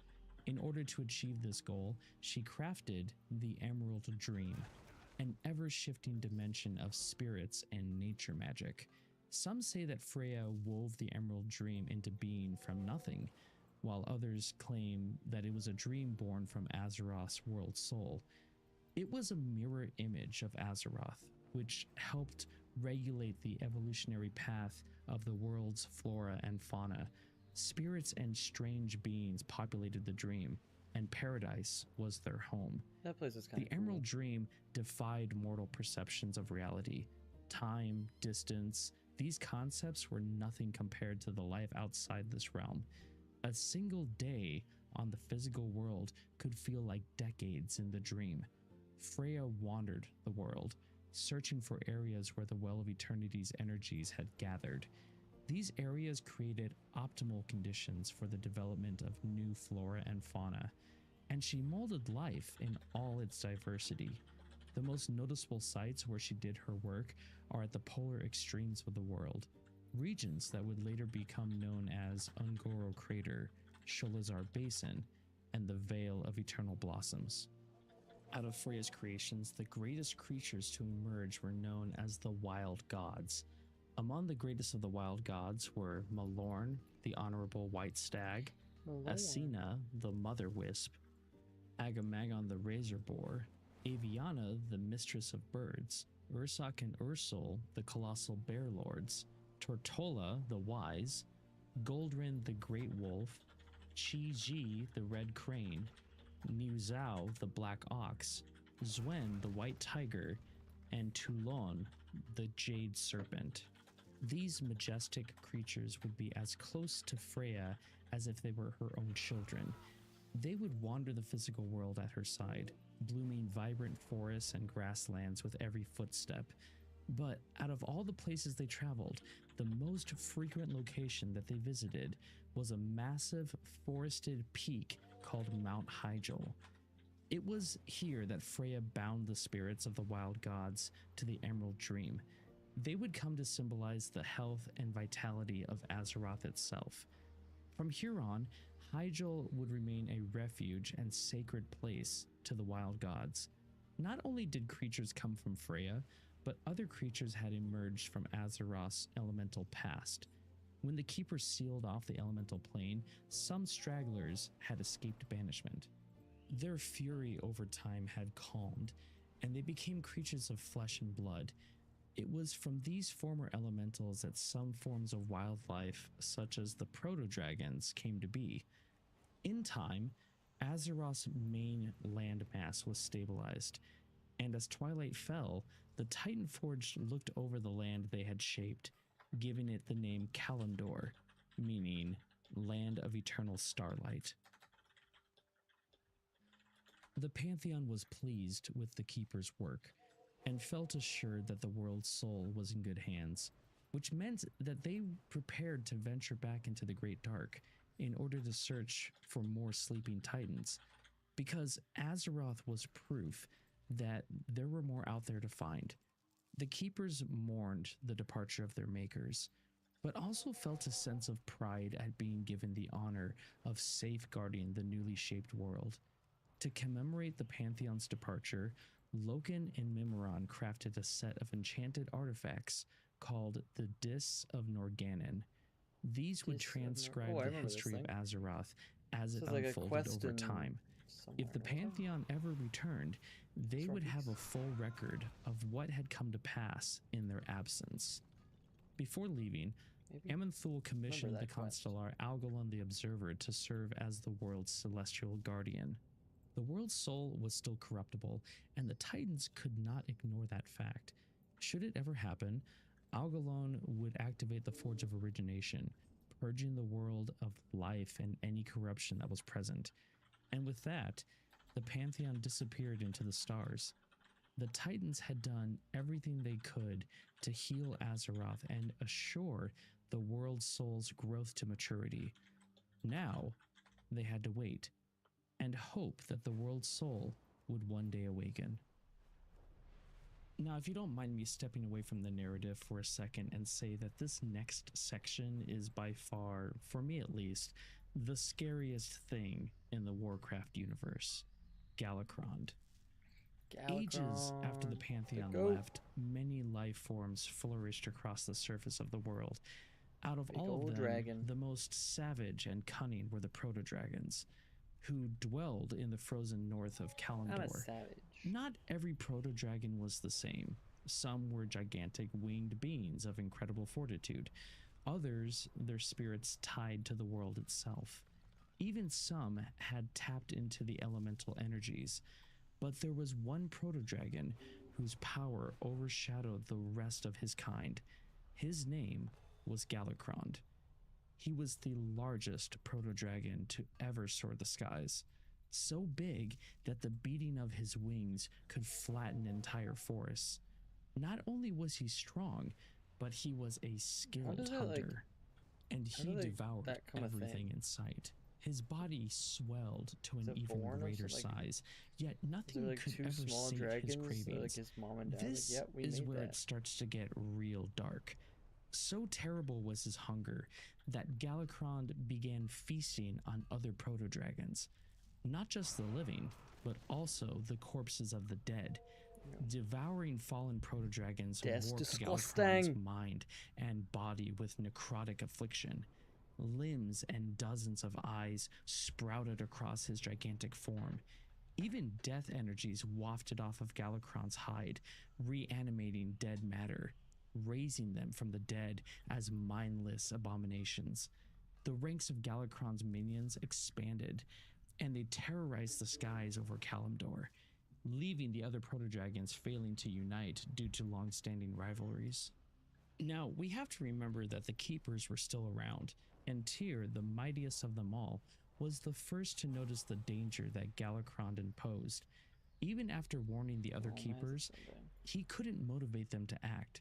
Even though they were all tasked to protect the world, the war with the old gods and the ordering of Azeroth had drained them of their collective strength and willpower. They had become indifferent to the world at large, focusing on maintaining their vaults and arcane machineries. But this didn't stop Tyr. He demanded justice and order, and that drove him. He knew that if Galakrond was left unchecked, he would devour all of nature and spread his affliction to the far corners of Azeroth. So, it was clear to the Keeper, Galakrond and his minions needed to be destroyed. But how? What was the solution to this? Tyr's answer would be found with 5 of the greatest and most intelligent proto-dragons in existence, namely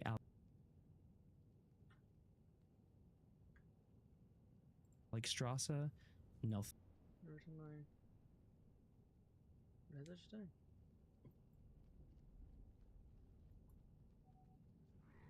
Therian, Malygos, and found with 5 of the greatest and most intelligent proto-dragons in existence, namely Alexstrasza, Neltharion, Malygos, Ysera, and Norsdormu.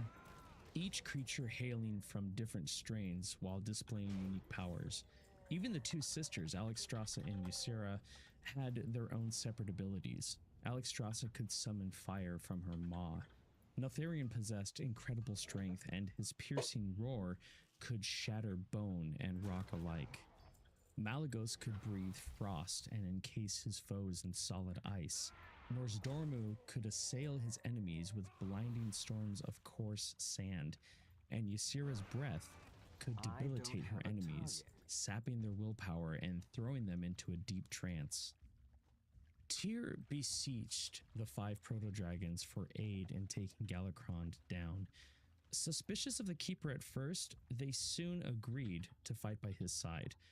Under Tyr's guidance, the 5 proto-dragons battled Galakrond and his minions. Their fighting raged over the snowy peaks of northern Kalimdor. At first, every attack made against the giant proto-dragon were deflected by his hide. Even Tyr fought alongside the Chosen 5. At one point, Galakrond bit off Tyr's iron hand, suffusing him with necrotic energy. Even though Tyr survived, his wound would never truly heal, and many years later, he would replace his lost hand with one forged of pure silver. This silver hand came to symbolize his belief that only through personal sacrifice could one achieve lasting justice. I'm out of range. And this would be the icon for the Knights of the Silver Hand. But I digress. Soon, the 5 proto-dragons found Galakrond's weaknesses. They assaulted his eyes and his soft yet vulnerable gullet.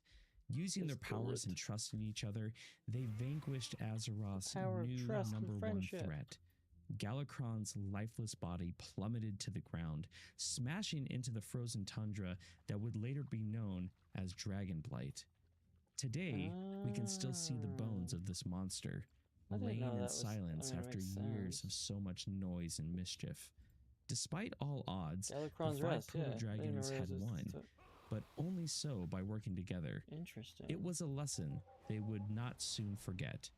Alexstrasza and the others would carry on this ideal of unity and cooperation for ages to come. While Tyr and the chosen proto-dragons were having it out with Galakrond, the other titans emerged from their stupor. Problem was, they were a bit too late and realized how big of a threat Galakrond really was.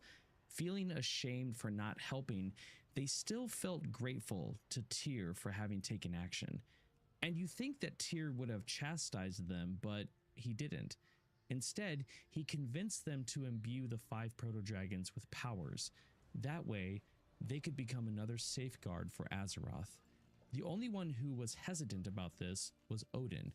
He didn't agree that they should have Azeroth's fate placed upon their shoulders, regardless of their heroic efforts against Galakrond. Odin saw these proto-dragons as primitive life forms, and believed that only the mighty Titan Forged could be trusted to protect the world. As Prime Designate, Odin argued that he had the final decision on how to proceed, but he was outnumbered. The rest of the Keepers believed that through bravery and self-sacrifice, the proto-dragons had earned the right to act as Azeroth's guardians. In the end, they blew off Odin's continued protests and moved forward with their plans. The Keepers journeyed to the resting place of Galakrond. Even Ra made his way up north from the lower regions of the land. Once there, the Keepers channeled their powers that were granted to them from the Pantheon into the 5 proto-dragons. Ra channeled his powers from Amon'Thul into Nozdormu, granting him mastery of time, and thus becoming known as the Timeless One. Freya imbued the energies of Aeonar into Alexstrasza, becoming known thereafter as the Lifebinder, devoting everything that she was to the stewardship of the living world. And having proved her courage in the battles against Galakrond, she was crowned the Dragon Queen and given command over her kind. Freya also besieged Aeonar to bless Ysera with nature's influence. She was charged with keeping watch over the wilds of Azeroth from within the Emerald Dream. WoW lore, baby. Bound to this eternal realm, she new descended series into an of us endless just trance found and became episode known 2. as the Dreamer. On the flip side of all that was calm and peaceful, Loken called on his creator, Norgannon, to endow Malygos with incredible arcane powers. Henceforth, he would be known as the Spellweaver, and the limitless realms of magic would be his to share, explore, and protect. Lastly, Arcadus requested from his creator, Khazgoroth, to bestow a bit of his power onto Neltharion. He would be later known as the Earth Warder, and would be given charge over the mountains and deep caverns of the earth. For many long years after, Alexstrasza would deem him as her greatest friend and confidant. With these new powers came a new appearance. Nozdormu's hide took on a bronze hue like a sea of shimmering golden sand. Alexstrasza's scales turned a deep shade of red. Ysera became a vibrant green to reflect her new connection with nature. Malygos turned an icy blue color while his scales radiated potent arcane energies, and Neltharion's rough hide became an earthy black. From that day forward, the 5 extraordinary beings would become known as the Dragon Aspects. And with that, the Keepers created a new species to help the Aspects protect the world. They would serve as their consorts and allies.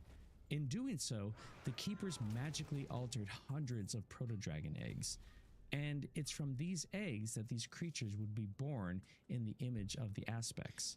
This new race, and like known all as that dragons, storyline, that's kind of cool would form too. the 5 famous flights: bronze, red, green, blue, and black. Each flight would serve a different dragon aspect, but would be bound by their duty to protect Azeroth.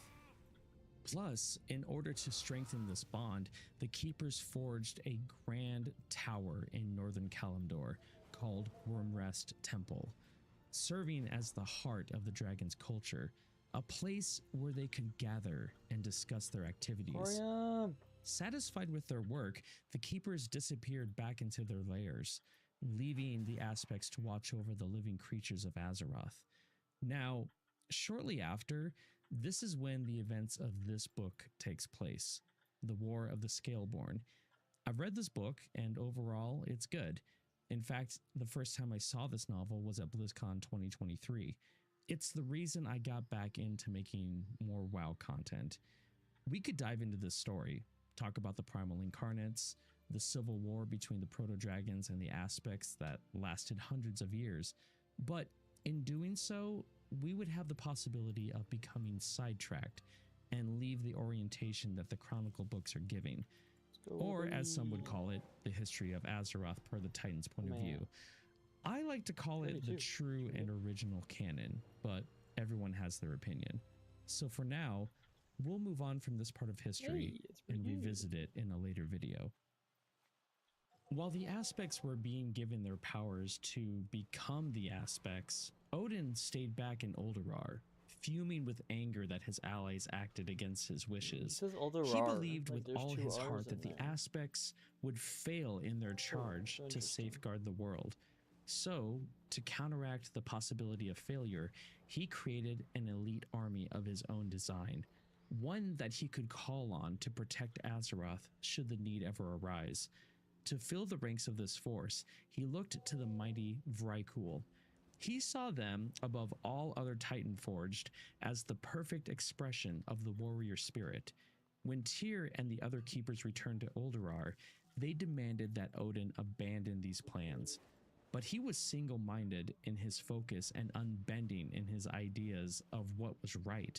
This is when he invited the keepers to help him create this new army. When none of them stepped forward to join, Odin announced that he would be pursuing his quests without them. Have they And talked so about he did, Algalong yet? first by securing one of Uldurar's wings to act as the base for his new army. This section became permanently separated from the rest of the fortress and from the other keepers, but only so with the help of Helya. Odin, over the ages, saw her as his adopted daughter. Their bond was close. So she wove a great spell to encase the keeper's stronghold. Then, focusing all her power, she ripped the colossal chunk of Uldurar from the earth and lifted it into the cloudy skies. In time, this floating citadel would become known as the Halls of Valor. And from this location, Odin would deliver a proclamation to the Vrykul.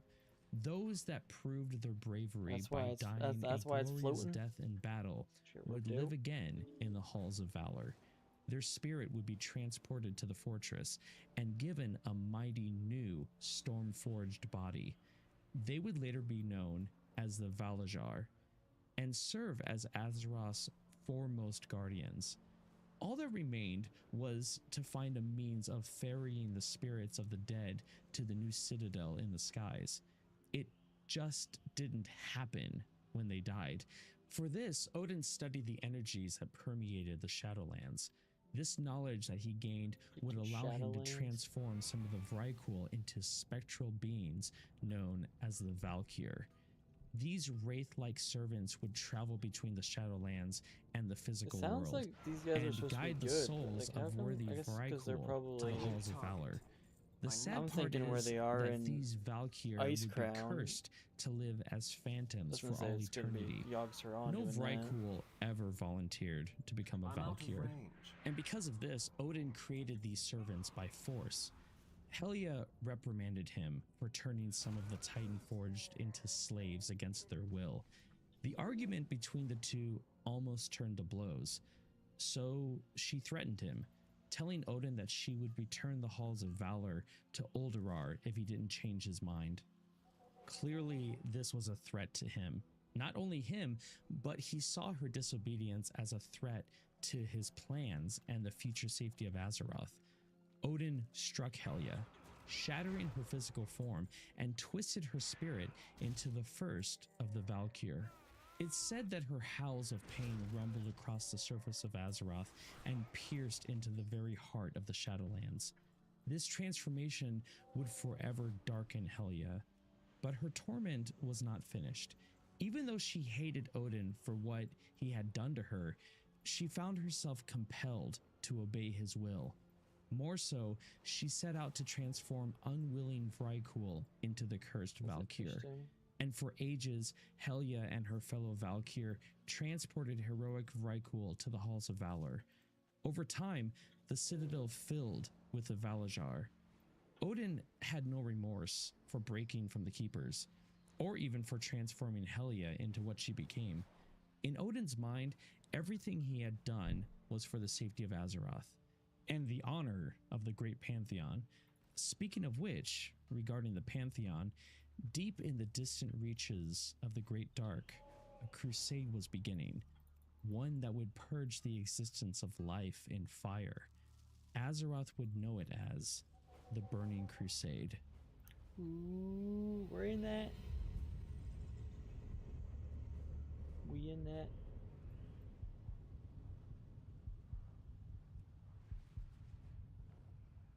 That was a shorter episode. Oh, wait, wasn't it? If Still you've made 42 it this minutes. far in the video, thank you. Dang.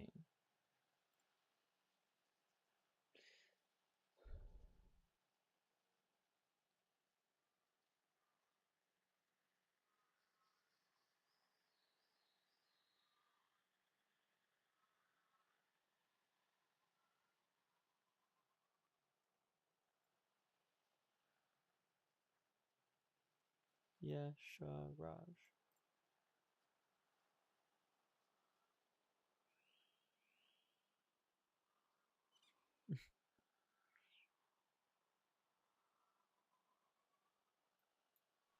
Yeah, that's kind of cool. I'm gonna have to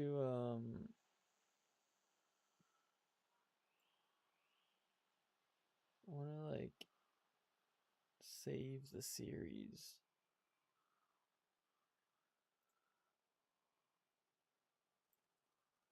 Oh, I don't want that. I just wanna see. Corey, I'm coming. I don't know. It's only 20,000 subscribers. If anyone wants to listen to some WoW lore, this guy seems pretty good. Definitely seems pretty good. If anyone wants to listen to him.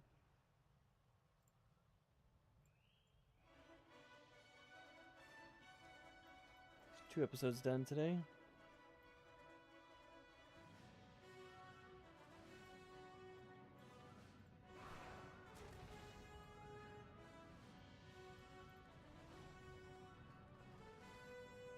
Ba, ba, ba.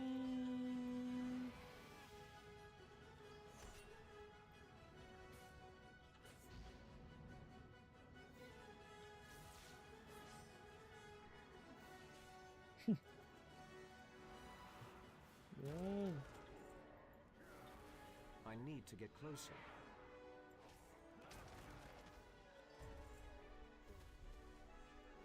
I see you.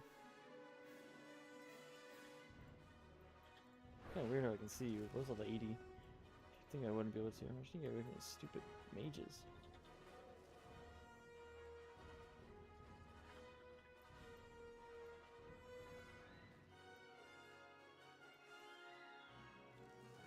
Oh, back-to-back 4s.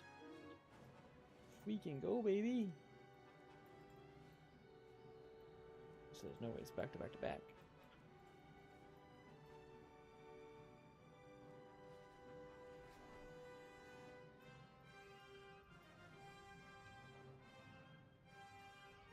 Song reminds me of freaking Star Wars.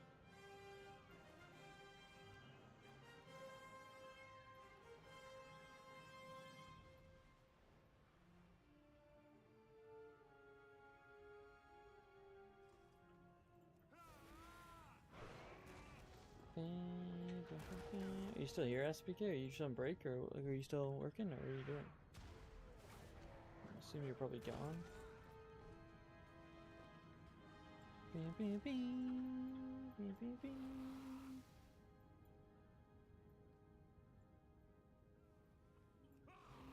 Hopefully people like listening to like the lore stuff. Are you still here, SPK? Are you just on break, or like, are you still working, or what are you doing? If people don't like listen to the lore, I don't have to.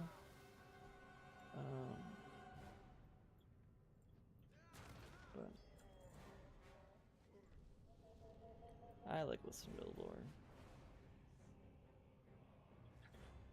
I need to target something I first. need to target something first.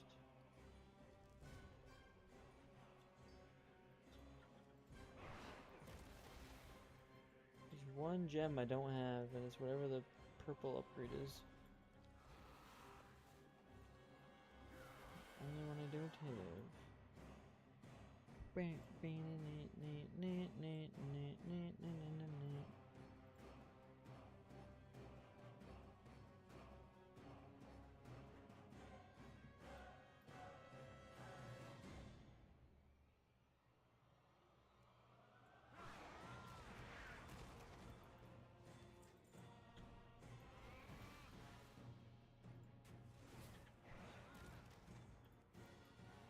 Let's go, baby. Look at that freaking skip.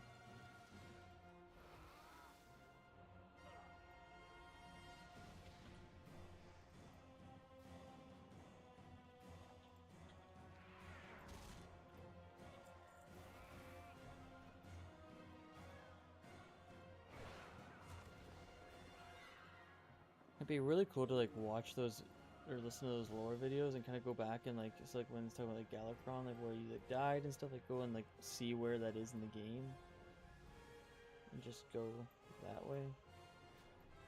Just like be able to see what they're talking about. That'd be kind of cool. That would be cool.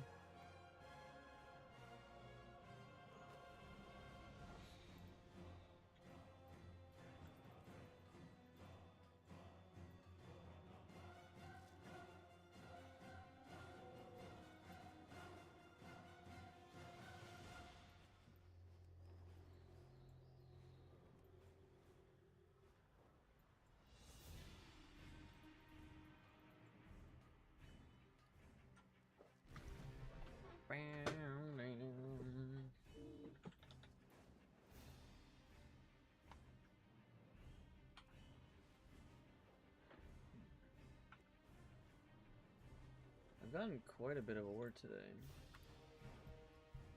Quite a bit of ore. At 40, so I'm at 20. I'm already at 20 pieces. Now I just need to, I mean, I still need like 900 more. Maybe not 900, it's actually getting close to like probably 200 now. So that is a piece now done, which is nice. I just need to work on now getting the primals here at 17. That's not too bad. Makes about sense because I had about 30, or not 30, but like 20 something probably before you started. 20-ish. You're about to get more. You're about to get more. Corium ore, baby. It's so much faster. Like it's. I mean, we haven't gotten that much since. I think we actually got pretty unlucky for when you came in, but we still are getting pretty lucky.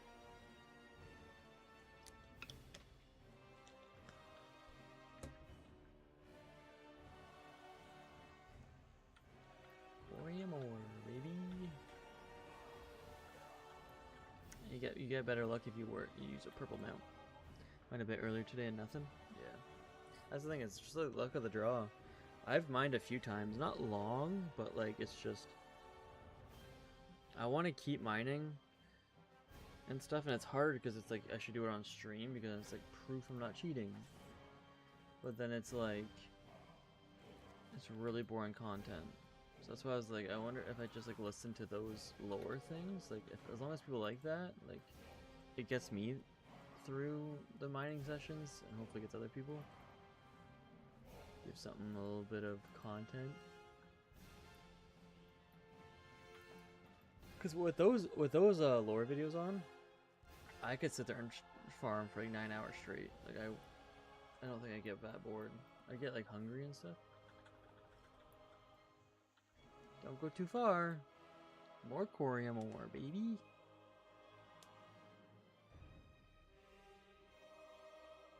I usually don't have that much luck on War Mode On. The 2 laps, yeah, that's like my thing. Is like I get 2 laps, and like if I get 1, I'll keep going, but I never get 1.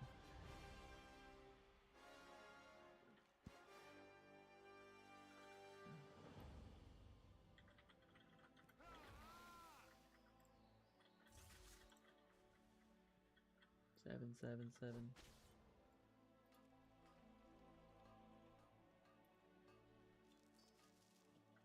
Let's go. I don't think I've ever gotten. I think it's my first one ever getting one down here. I've never gotten one on these rocks down here before.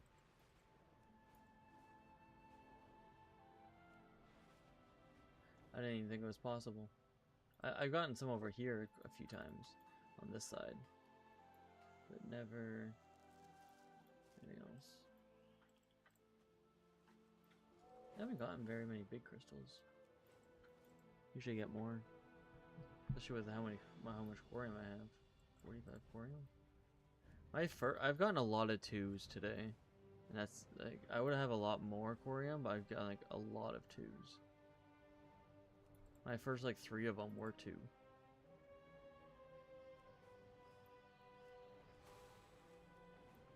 Wasn't that good?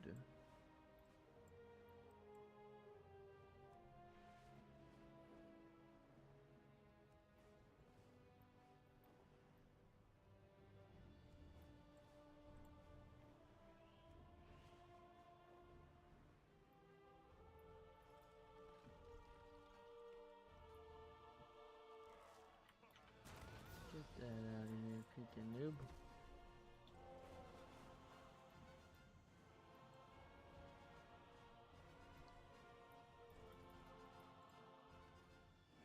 Get that out of here. Ooh.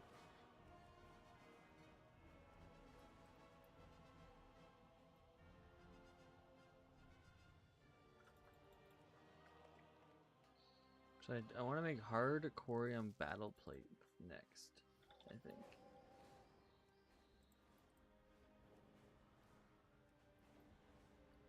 To figure out how to make that and see if I can make it.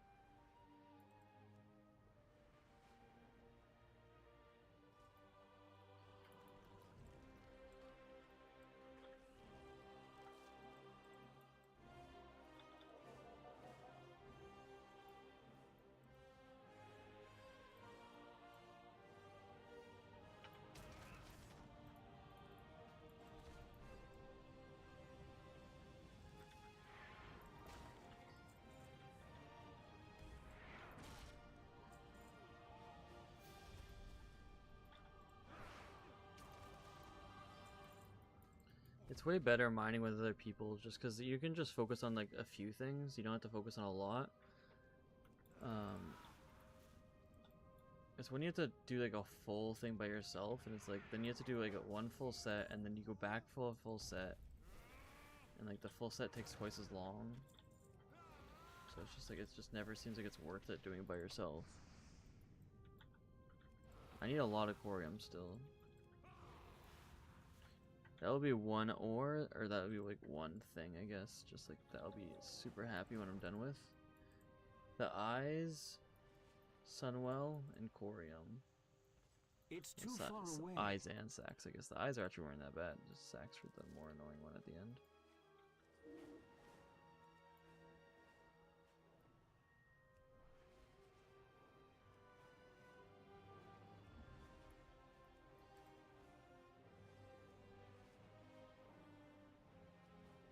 Sunwell's probably the worst thing, or like one of the worst things. Corium would be the worst thing if I was doing it all by myself. If I never did anything with like 2 or 3 people, corium would be 100% the worst thing. And if I hated PvP, PvP would be the worst thing. Although if I hated PvP, I probably just wouldn't do the PvP part. But I actually enjoy PvP, so I'm adding it in. Need so much corium and consider by it doesn't take that long if you get someone or whatever just to go mining just for a few hours, you get quite a bit. I never bought any, and I'm coming up to like the point of like I'm being kind of close to being done with it. I mean, but it's just whatever you want to do. Corium is expensive. I want to do like everything as much as I can, like legit. I was really hoping to get more greens and blues and epics for like and not have to buy them, but I was like I'm not gonna be sitting around and just like killing mobs non-stop for days for hoping for a random epic. So I just bought them. Except for there's one green I still need. And it's the last thing I need, and it is it's a green bow, and it's been like 19k, and it dropped down to 14k, and then as I literally didn't have any gold, and then now it's at to 45k again. Oh frick! I saw that like last second.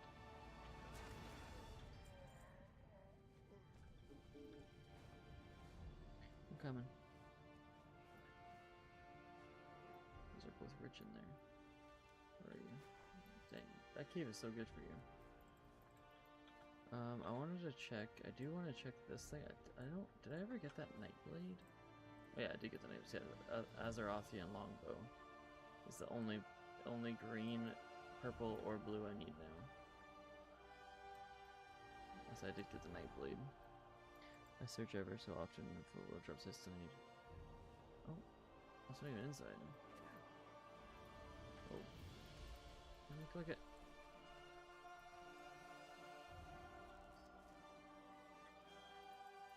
Yeah, I mean, I found mine really quick. I didn't wait for them. Like, I could have waited for like better discounts. I just had a lot of gold, and I didn't think I was gonna need. I mean, I spent like an extra 60k probably that I needed to on the eyes, and if I just bought them earlier, I wouldn't have needed to. But yeah, some of them were like super expensive. Like the black Felsteel bracers or whatever it is. Like it was 400k for the longest time, and it dropped down to 100k, and I just bought it. Actually, I think I bought it. I feel like that one actually bought it like 45k. Like, I think it dropped 100k, and like the next day it dropped down even more.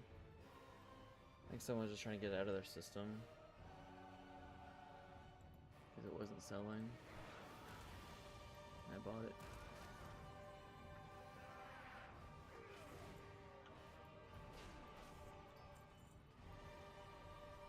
I only buy things below 1k. Well, okay, well your world drop epics are not going to be under 1k.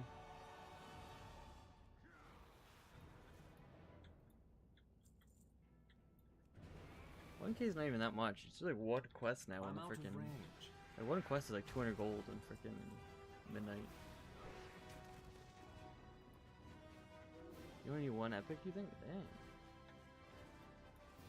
Yeah, you got lucky. I don't think I mined both those ores in that cave, by the way.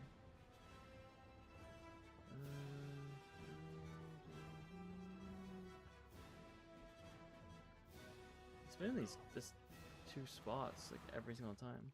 Talking blues and greens. Ah, okay. Yeah, greens. A lot of the greens. All the blues are pretty cheap. I need to get closer. There's like kind of like the more expensive ones are like 5k. I'm out of range. But the greens are pretty freaking expensive for a lot of them. Like that's the one I'm trying to get is the Azerothian longbow. It was like 30k for the longest time. It finally dropped down to 20. Went down to 19, 14. I didn't have enough gold. And I went back up to 45.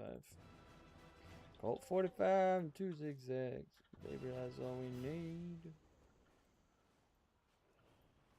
Yeah, I don't think I got that one. But I'm not going back in. 8 epics? That's not too bad. It's actually pretty good. Hey, that's pretty good.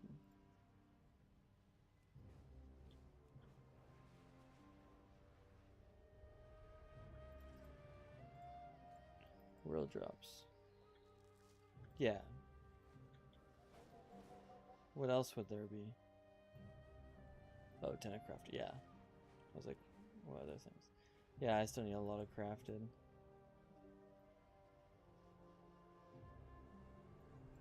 Yours shouldn't be too bad because you're not doing PvP. So at least yours will be more percentage wise and stuff like that. And like PvP is a big grind. And if you don't like PvP, then it's just like I don't think it's worth it.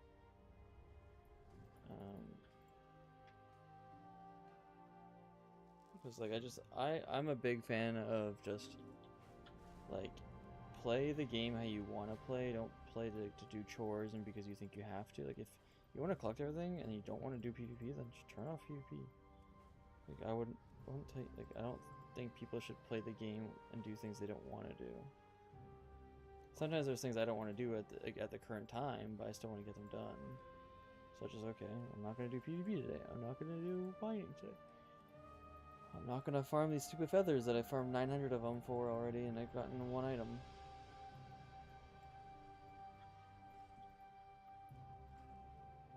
I think comp stomp I could do if I get midnight. Yeah, like the training. The training grounds are really easy and it's pretty simple. I hope they expand on it a lot. Like I want, like there's only like 4 or 5 battlegrounds. I hope they expand it to more, like Warsun Gulch. Maybe even Alterac Valley. Alterac Valley would be kind of cool. Ashran would be really cool as well. But yeah.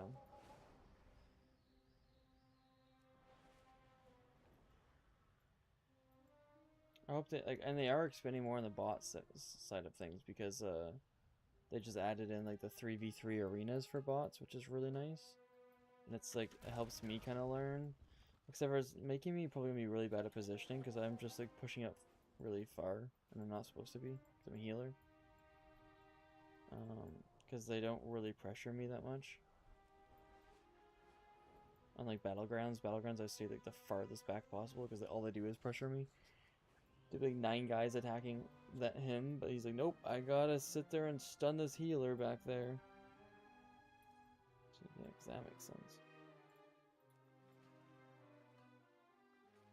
Just run through everyone just to go get a stun on me and then run away. But yeah, I enjoy the bot matches. Which is good. And a lot of it is just non-stop PvP, and it's non-stop fighting, which is really good.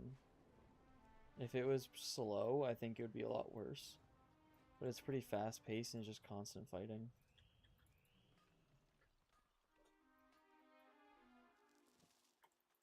And who knows, like you might, if you get midnight and you start doing the PvP thing and like you do it enough to get stuff, you might just turn out to like start liking PvP and like, oh, I want to go a little bit harder than this now, and you never know. So, oh, I'll try the bot 3v3 matches and see how that goes. And like I was playing with Valet, and Valet's he's like, I don't like arenas because he was bad at it, and like, that's the reason why I don't really like it. But then he's like, once he started getting gear and he's like actually getting experience and playing, he's like Tuesday's actually my favorite thing now out of PvP. He's like Tuesday's the best. Yeah, see, there you go. You just gotta get experience and play it, and just play it for fun. Changes the whole outlook on the game.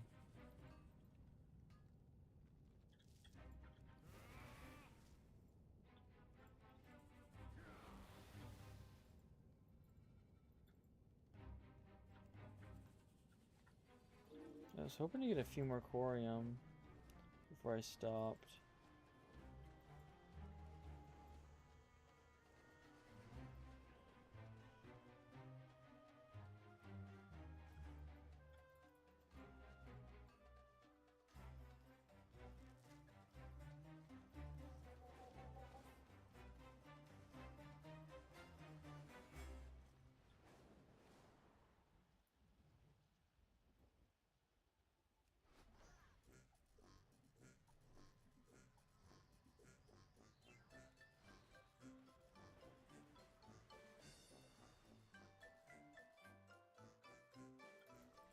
But I want to get I want to get PvP, and I want to improve on being a DPS.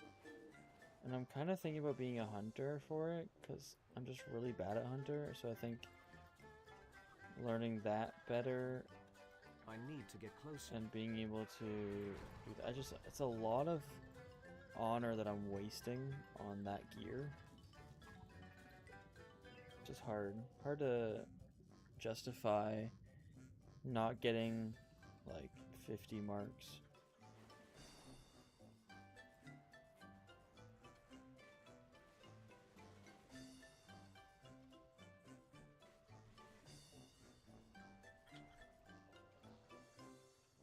Just to gear another person.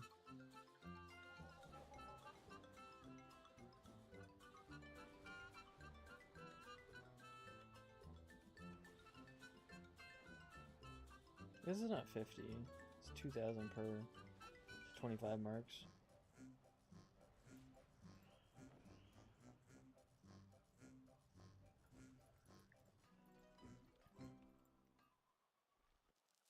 I did want to get a conquest piece today because I'm like 1 win away.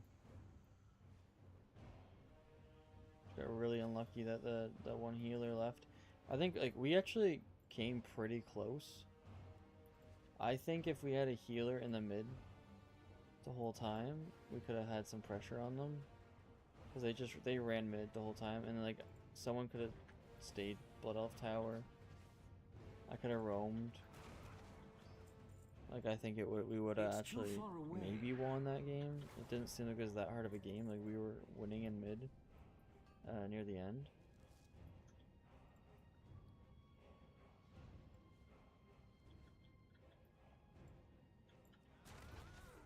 I'm out of range. I'm out of range. Why can't I see anything?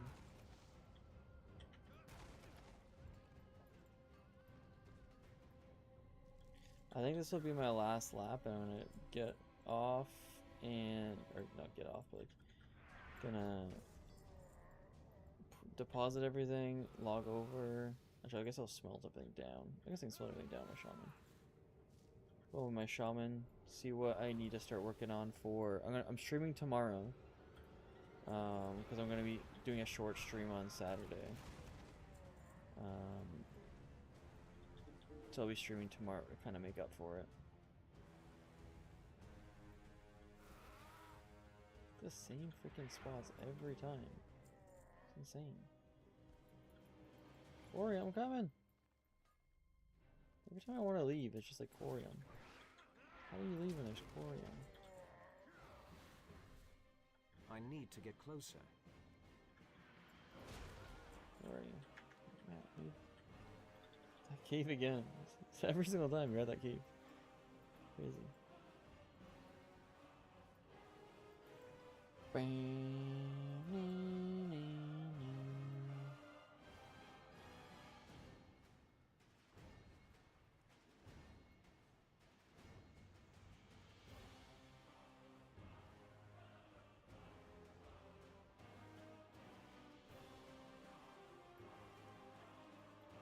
We're into a branch, so I'm gonna be coming slowly. You're at the top of the hill, it looks like? Yeah, you are. Nice.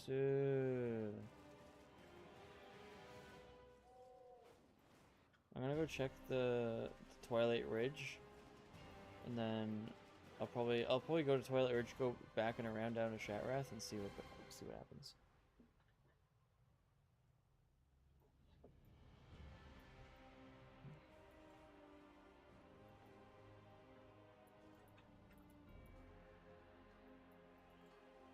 You've been getting pretty lucky with these Coriums. You've been getting 4 and 3 a lot.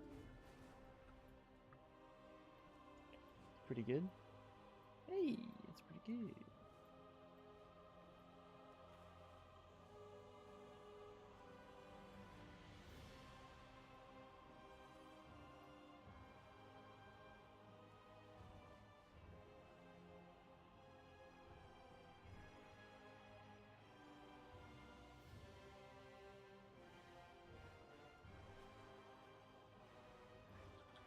That's why you check Twilight Ridge.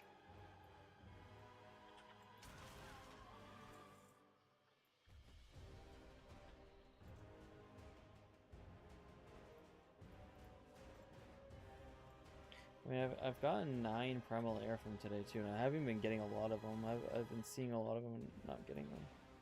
600 Adamantite. Maybe 50 plus. Basically 100 Eternium. Pretty good haul today so far.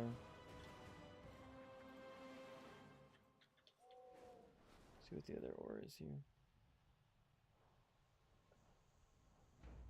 Where's the other one? Right there. Adamantite. Just adamantite.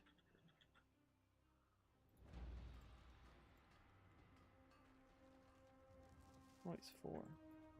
54, baby! Sargeras? Question mark.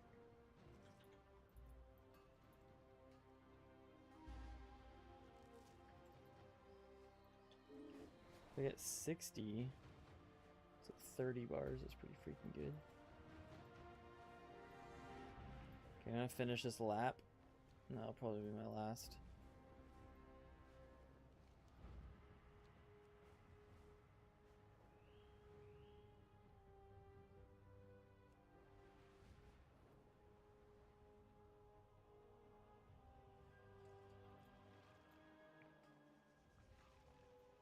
I was gonna call it at 8, and I was like, you know what, I'll push a little bit longer.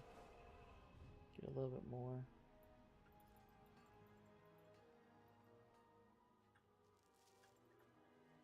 $100. That's pretty good though. 12 fire, 9 air. I was gonna farm for more primal shadow if it was just gonna be me. I was just gonna mine for a little bit and go back and farm more primal shadow, but I'd rather farm corium. So that worked out.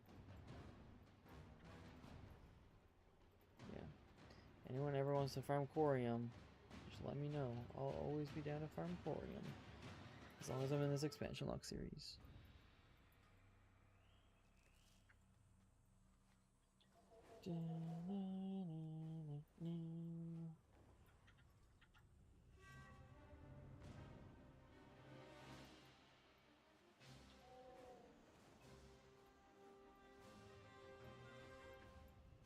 Wish they were this common in frickin' Shadow Moon Valley.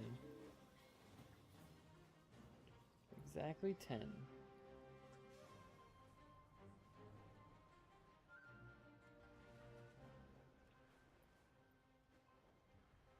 No ore up here at all today, what the heck?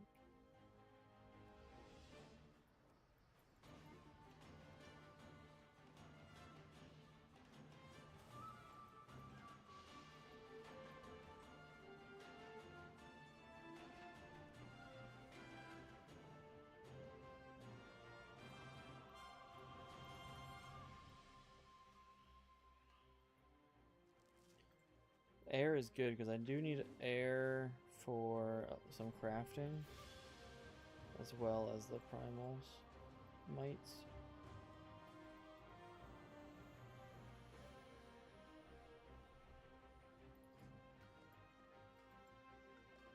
If I can get the hardened adamantite battle plate done, that'd be nice. Let's try to see. Just gonna check this cave here, see what we got here, and then call it.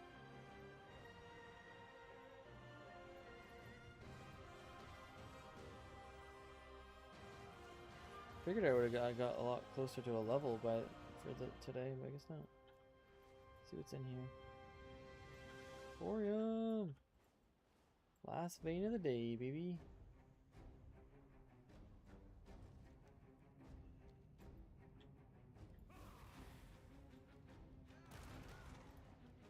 Ending on a fat win.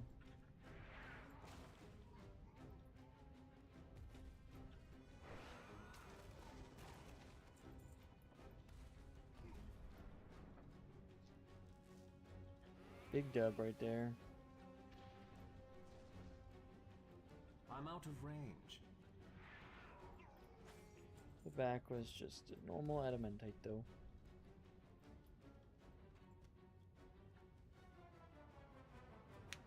Fat W.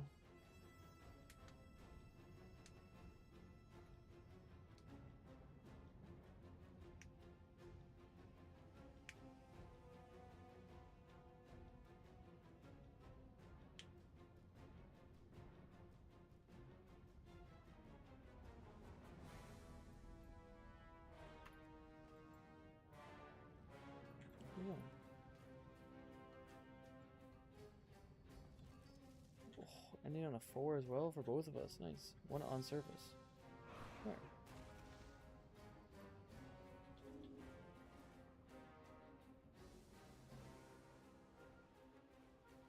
Where's Corium?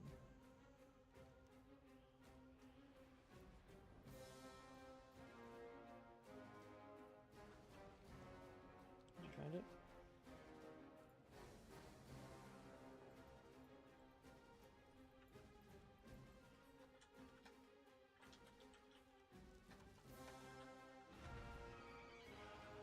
Both got 2, both got 4 the other one. Okay. That casts me out at 60. It's 30 bars today. Massive.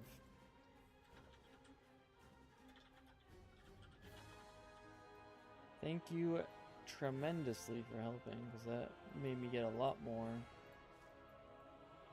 A lot more. Do some freaking smithing. Freaking getting some smelting done. I'll probably smelt the rest of this just off camera today. I'll just set it up for the 5:30 smelting, go downstairs and grab something from some food, and then come back up and switch over to fel iron. But corium, I at least want to smelt up and see what I'm at. 38 corium, 51 motes of fire, 203. Not too bad. I got 129 motes of fire, which is pretty good. 12 primals, 10 primal air, 69 in a tournament is pretty good.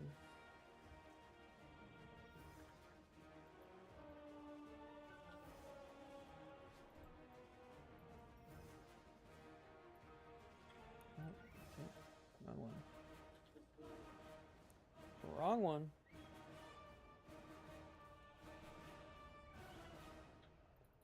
The eternal sun guides us. Shut up.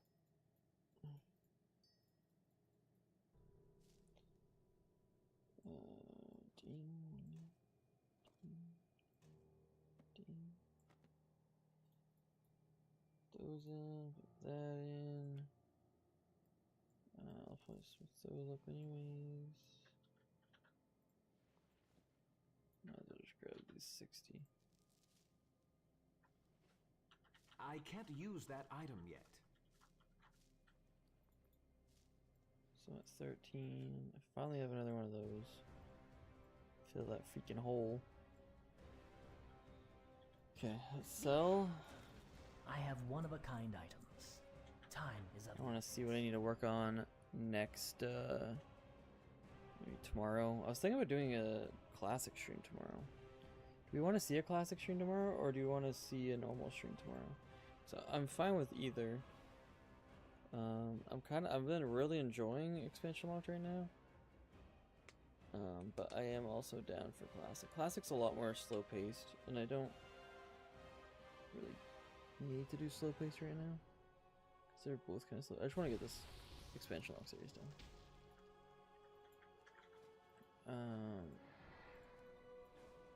Okay, so hardcore and battle play is what I want to make. So I need 4 more shadow.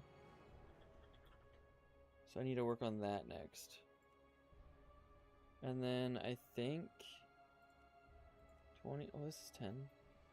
I can make 2 things maybe. I just need primal might. Interesting. So we're gonna take the State your 6 business. of those out.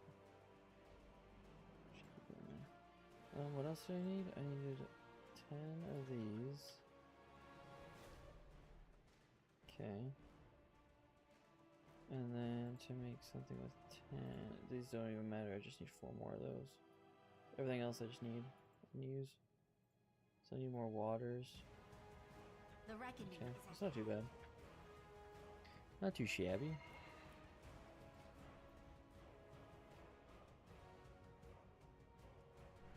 Okay. Oh, there you are, smelting.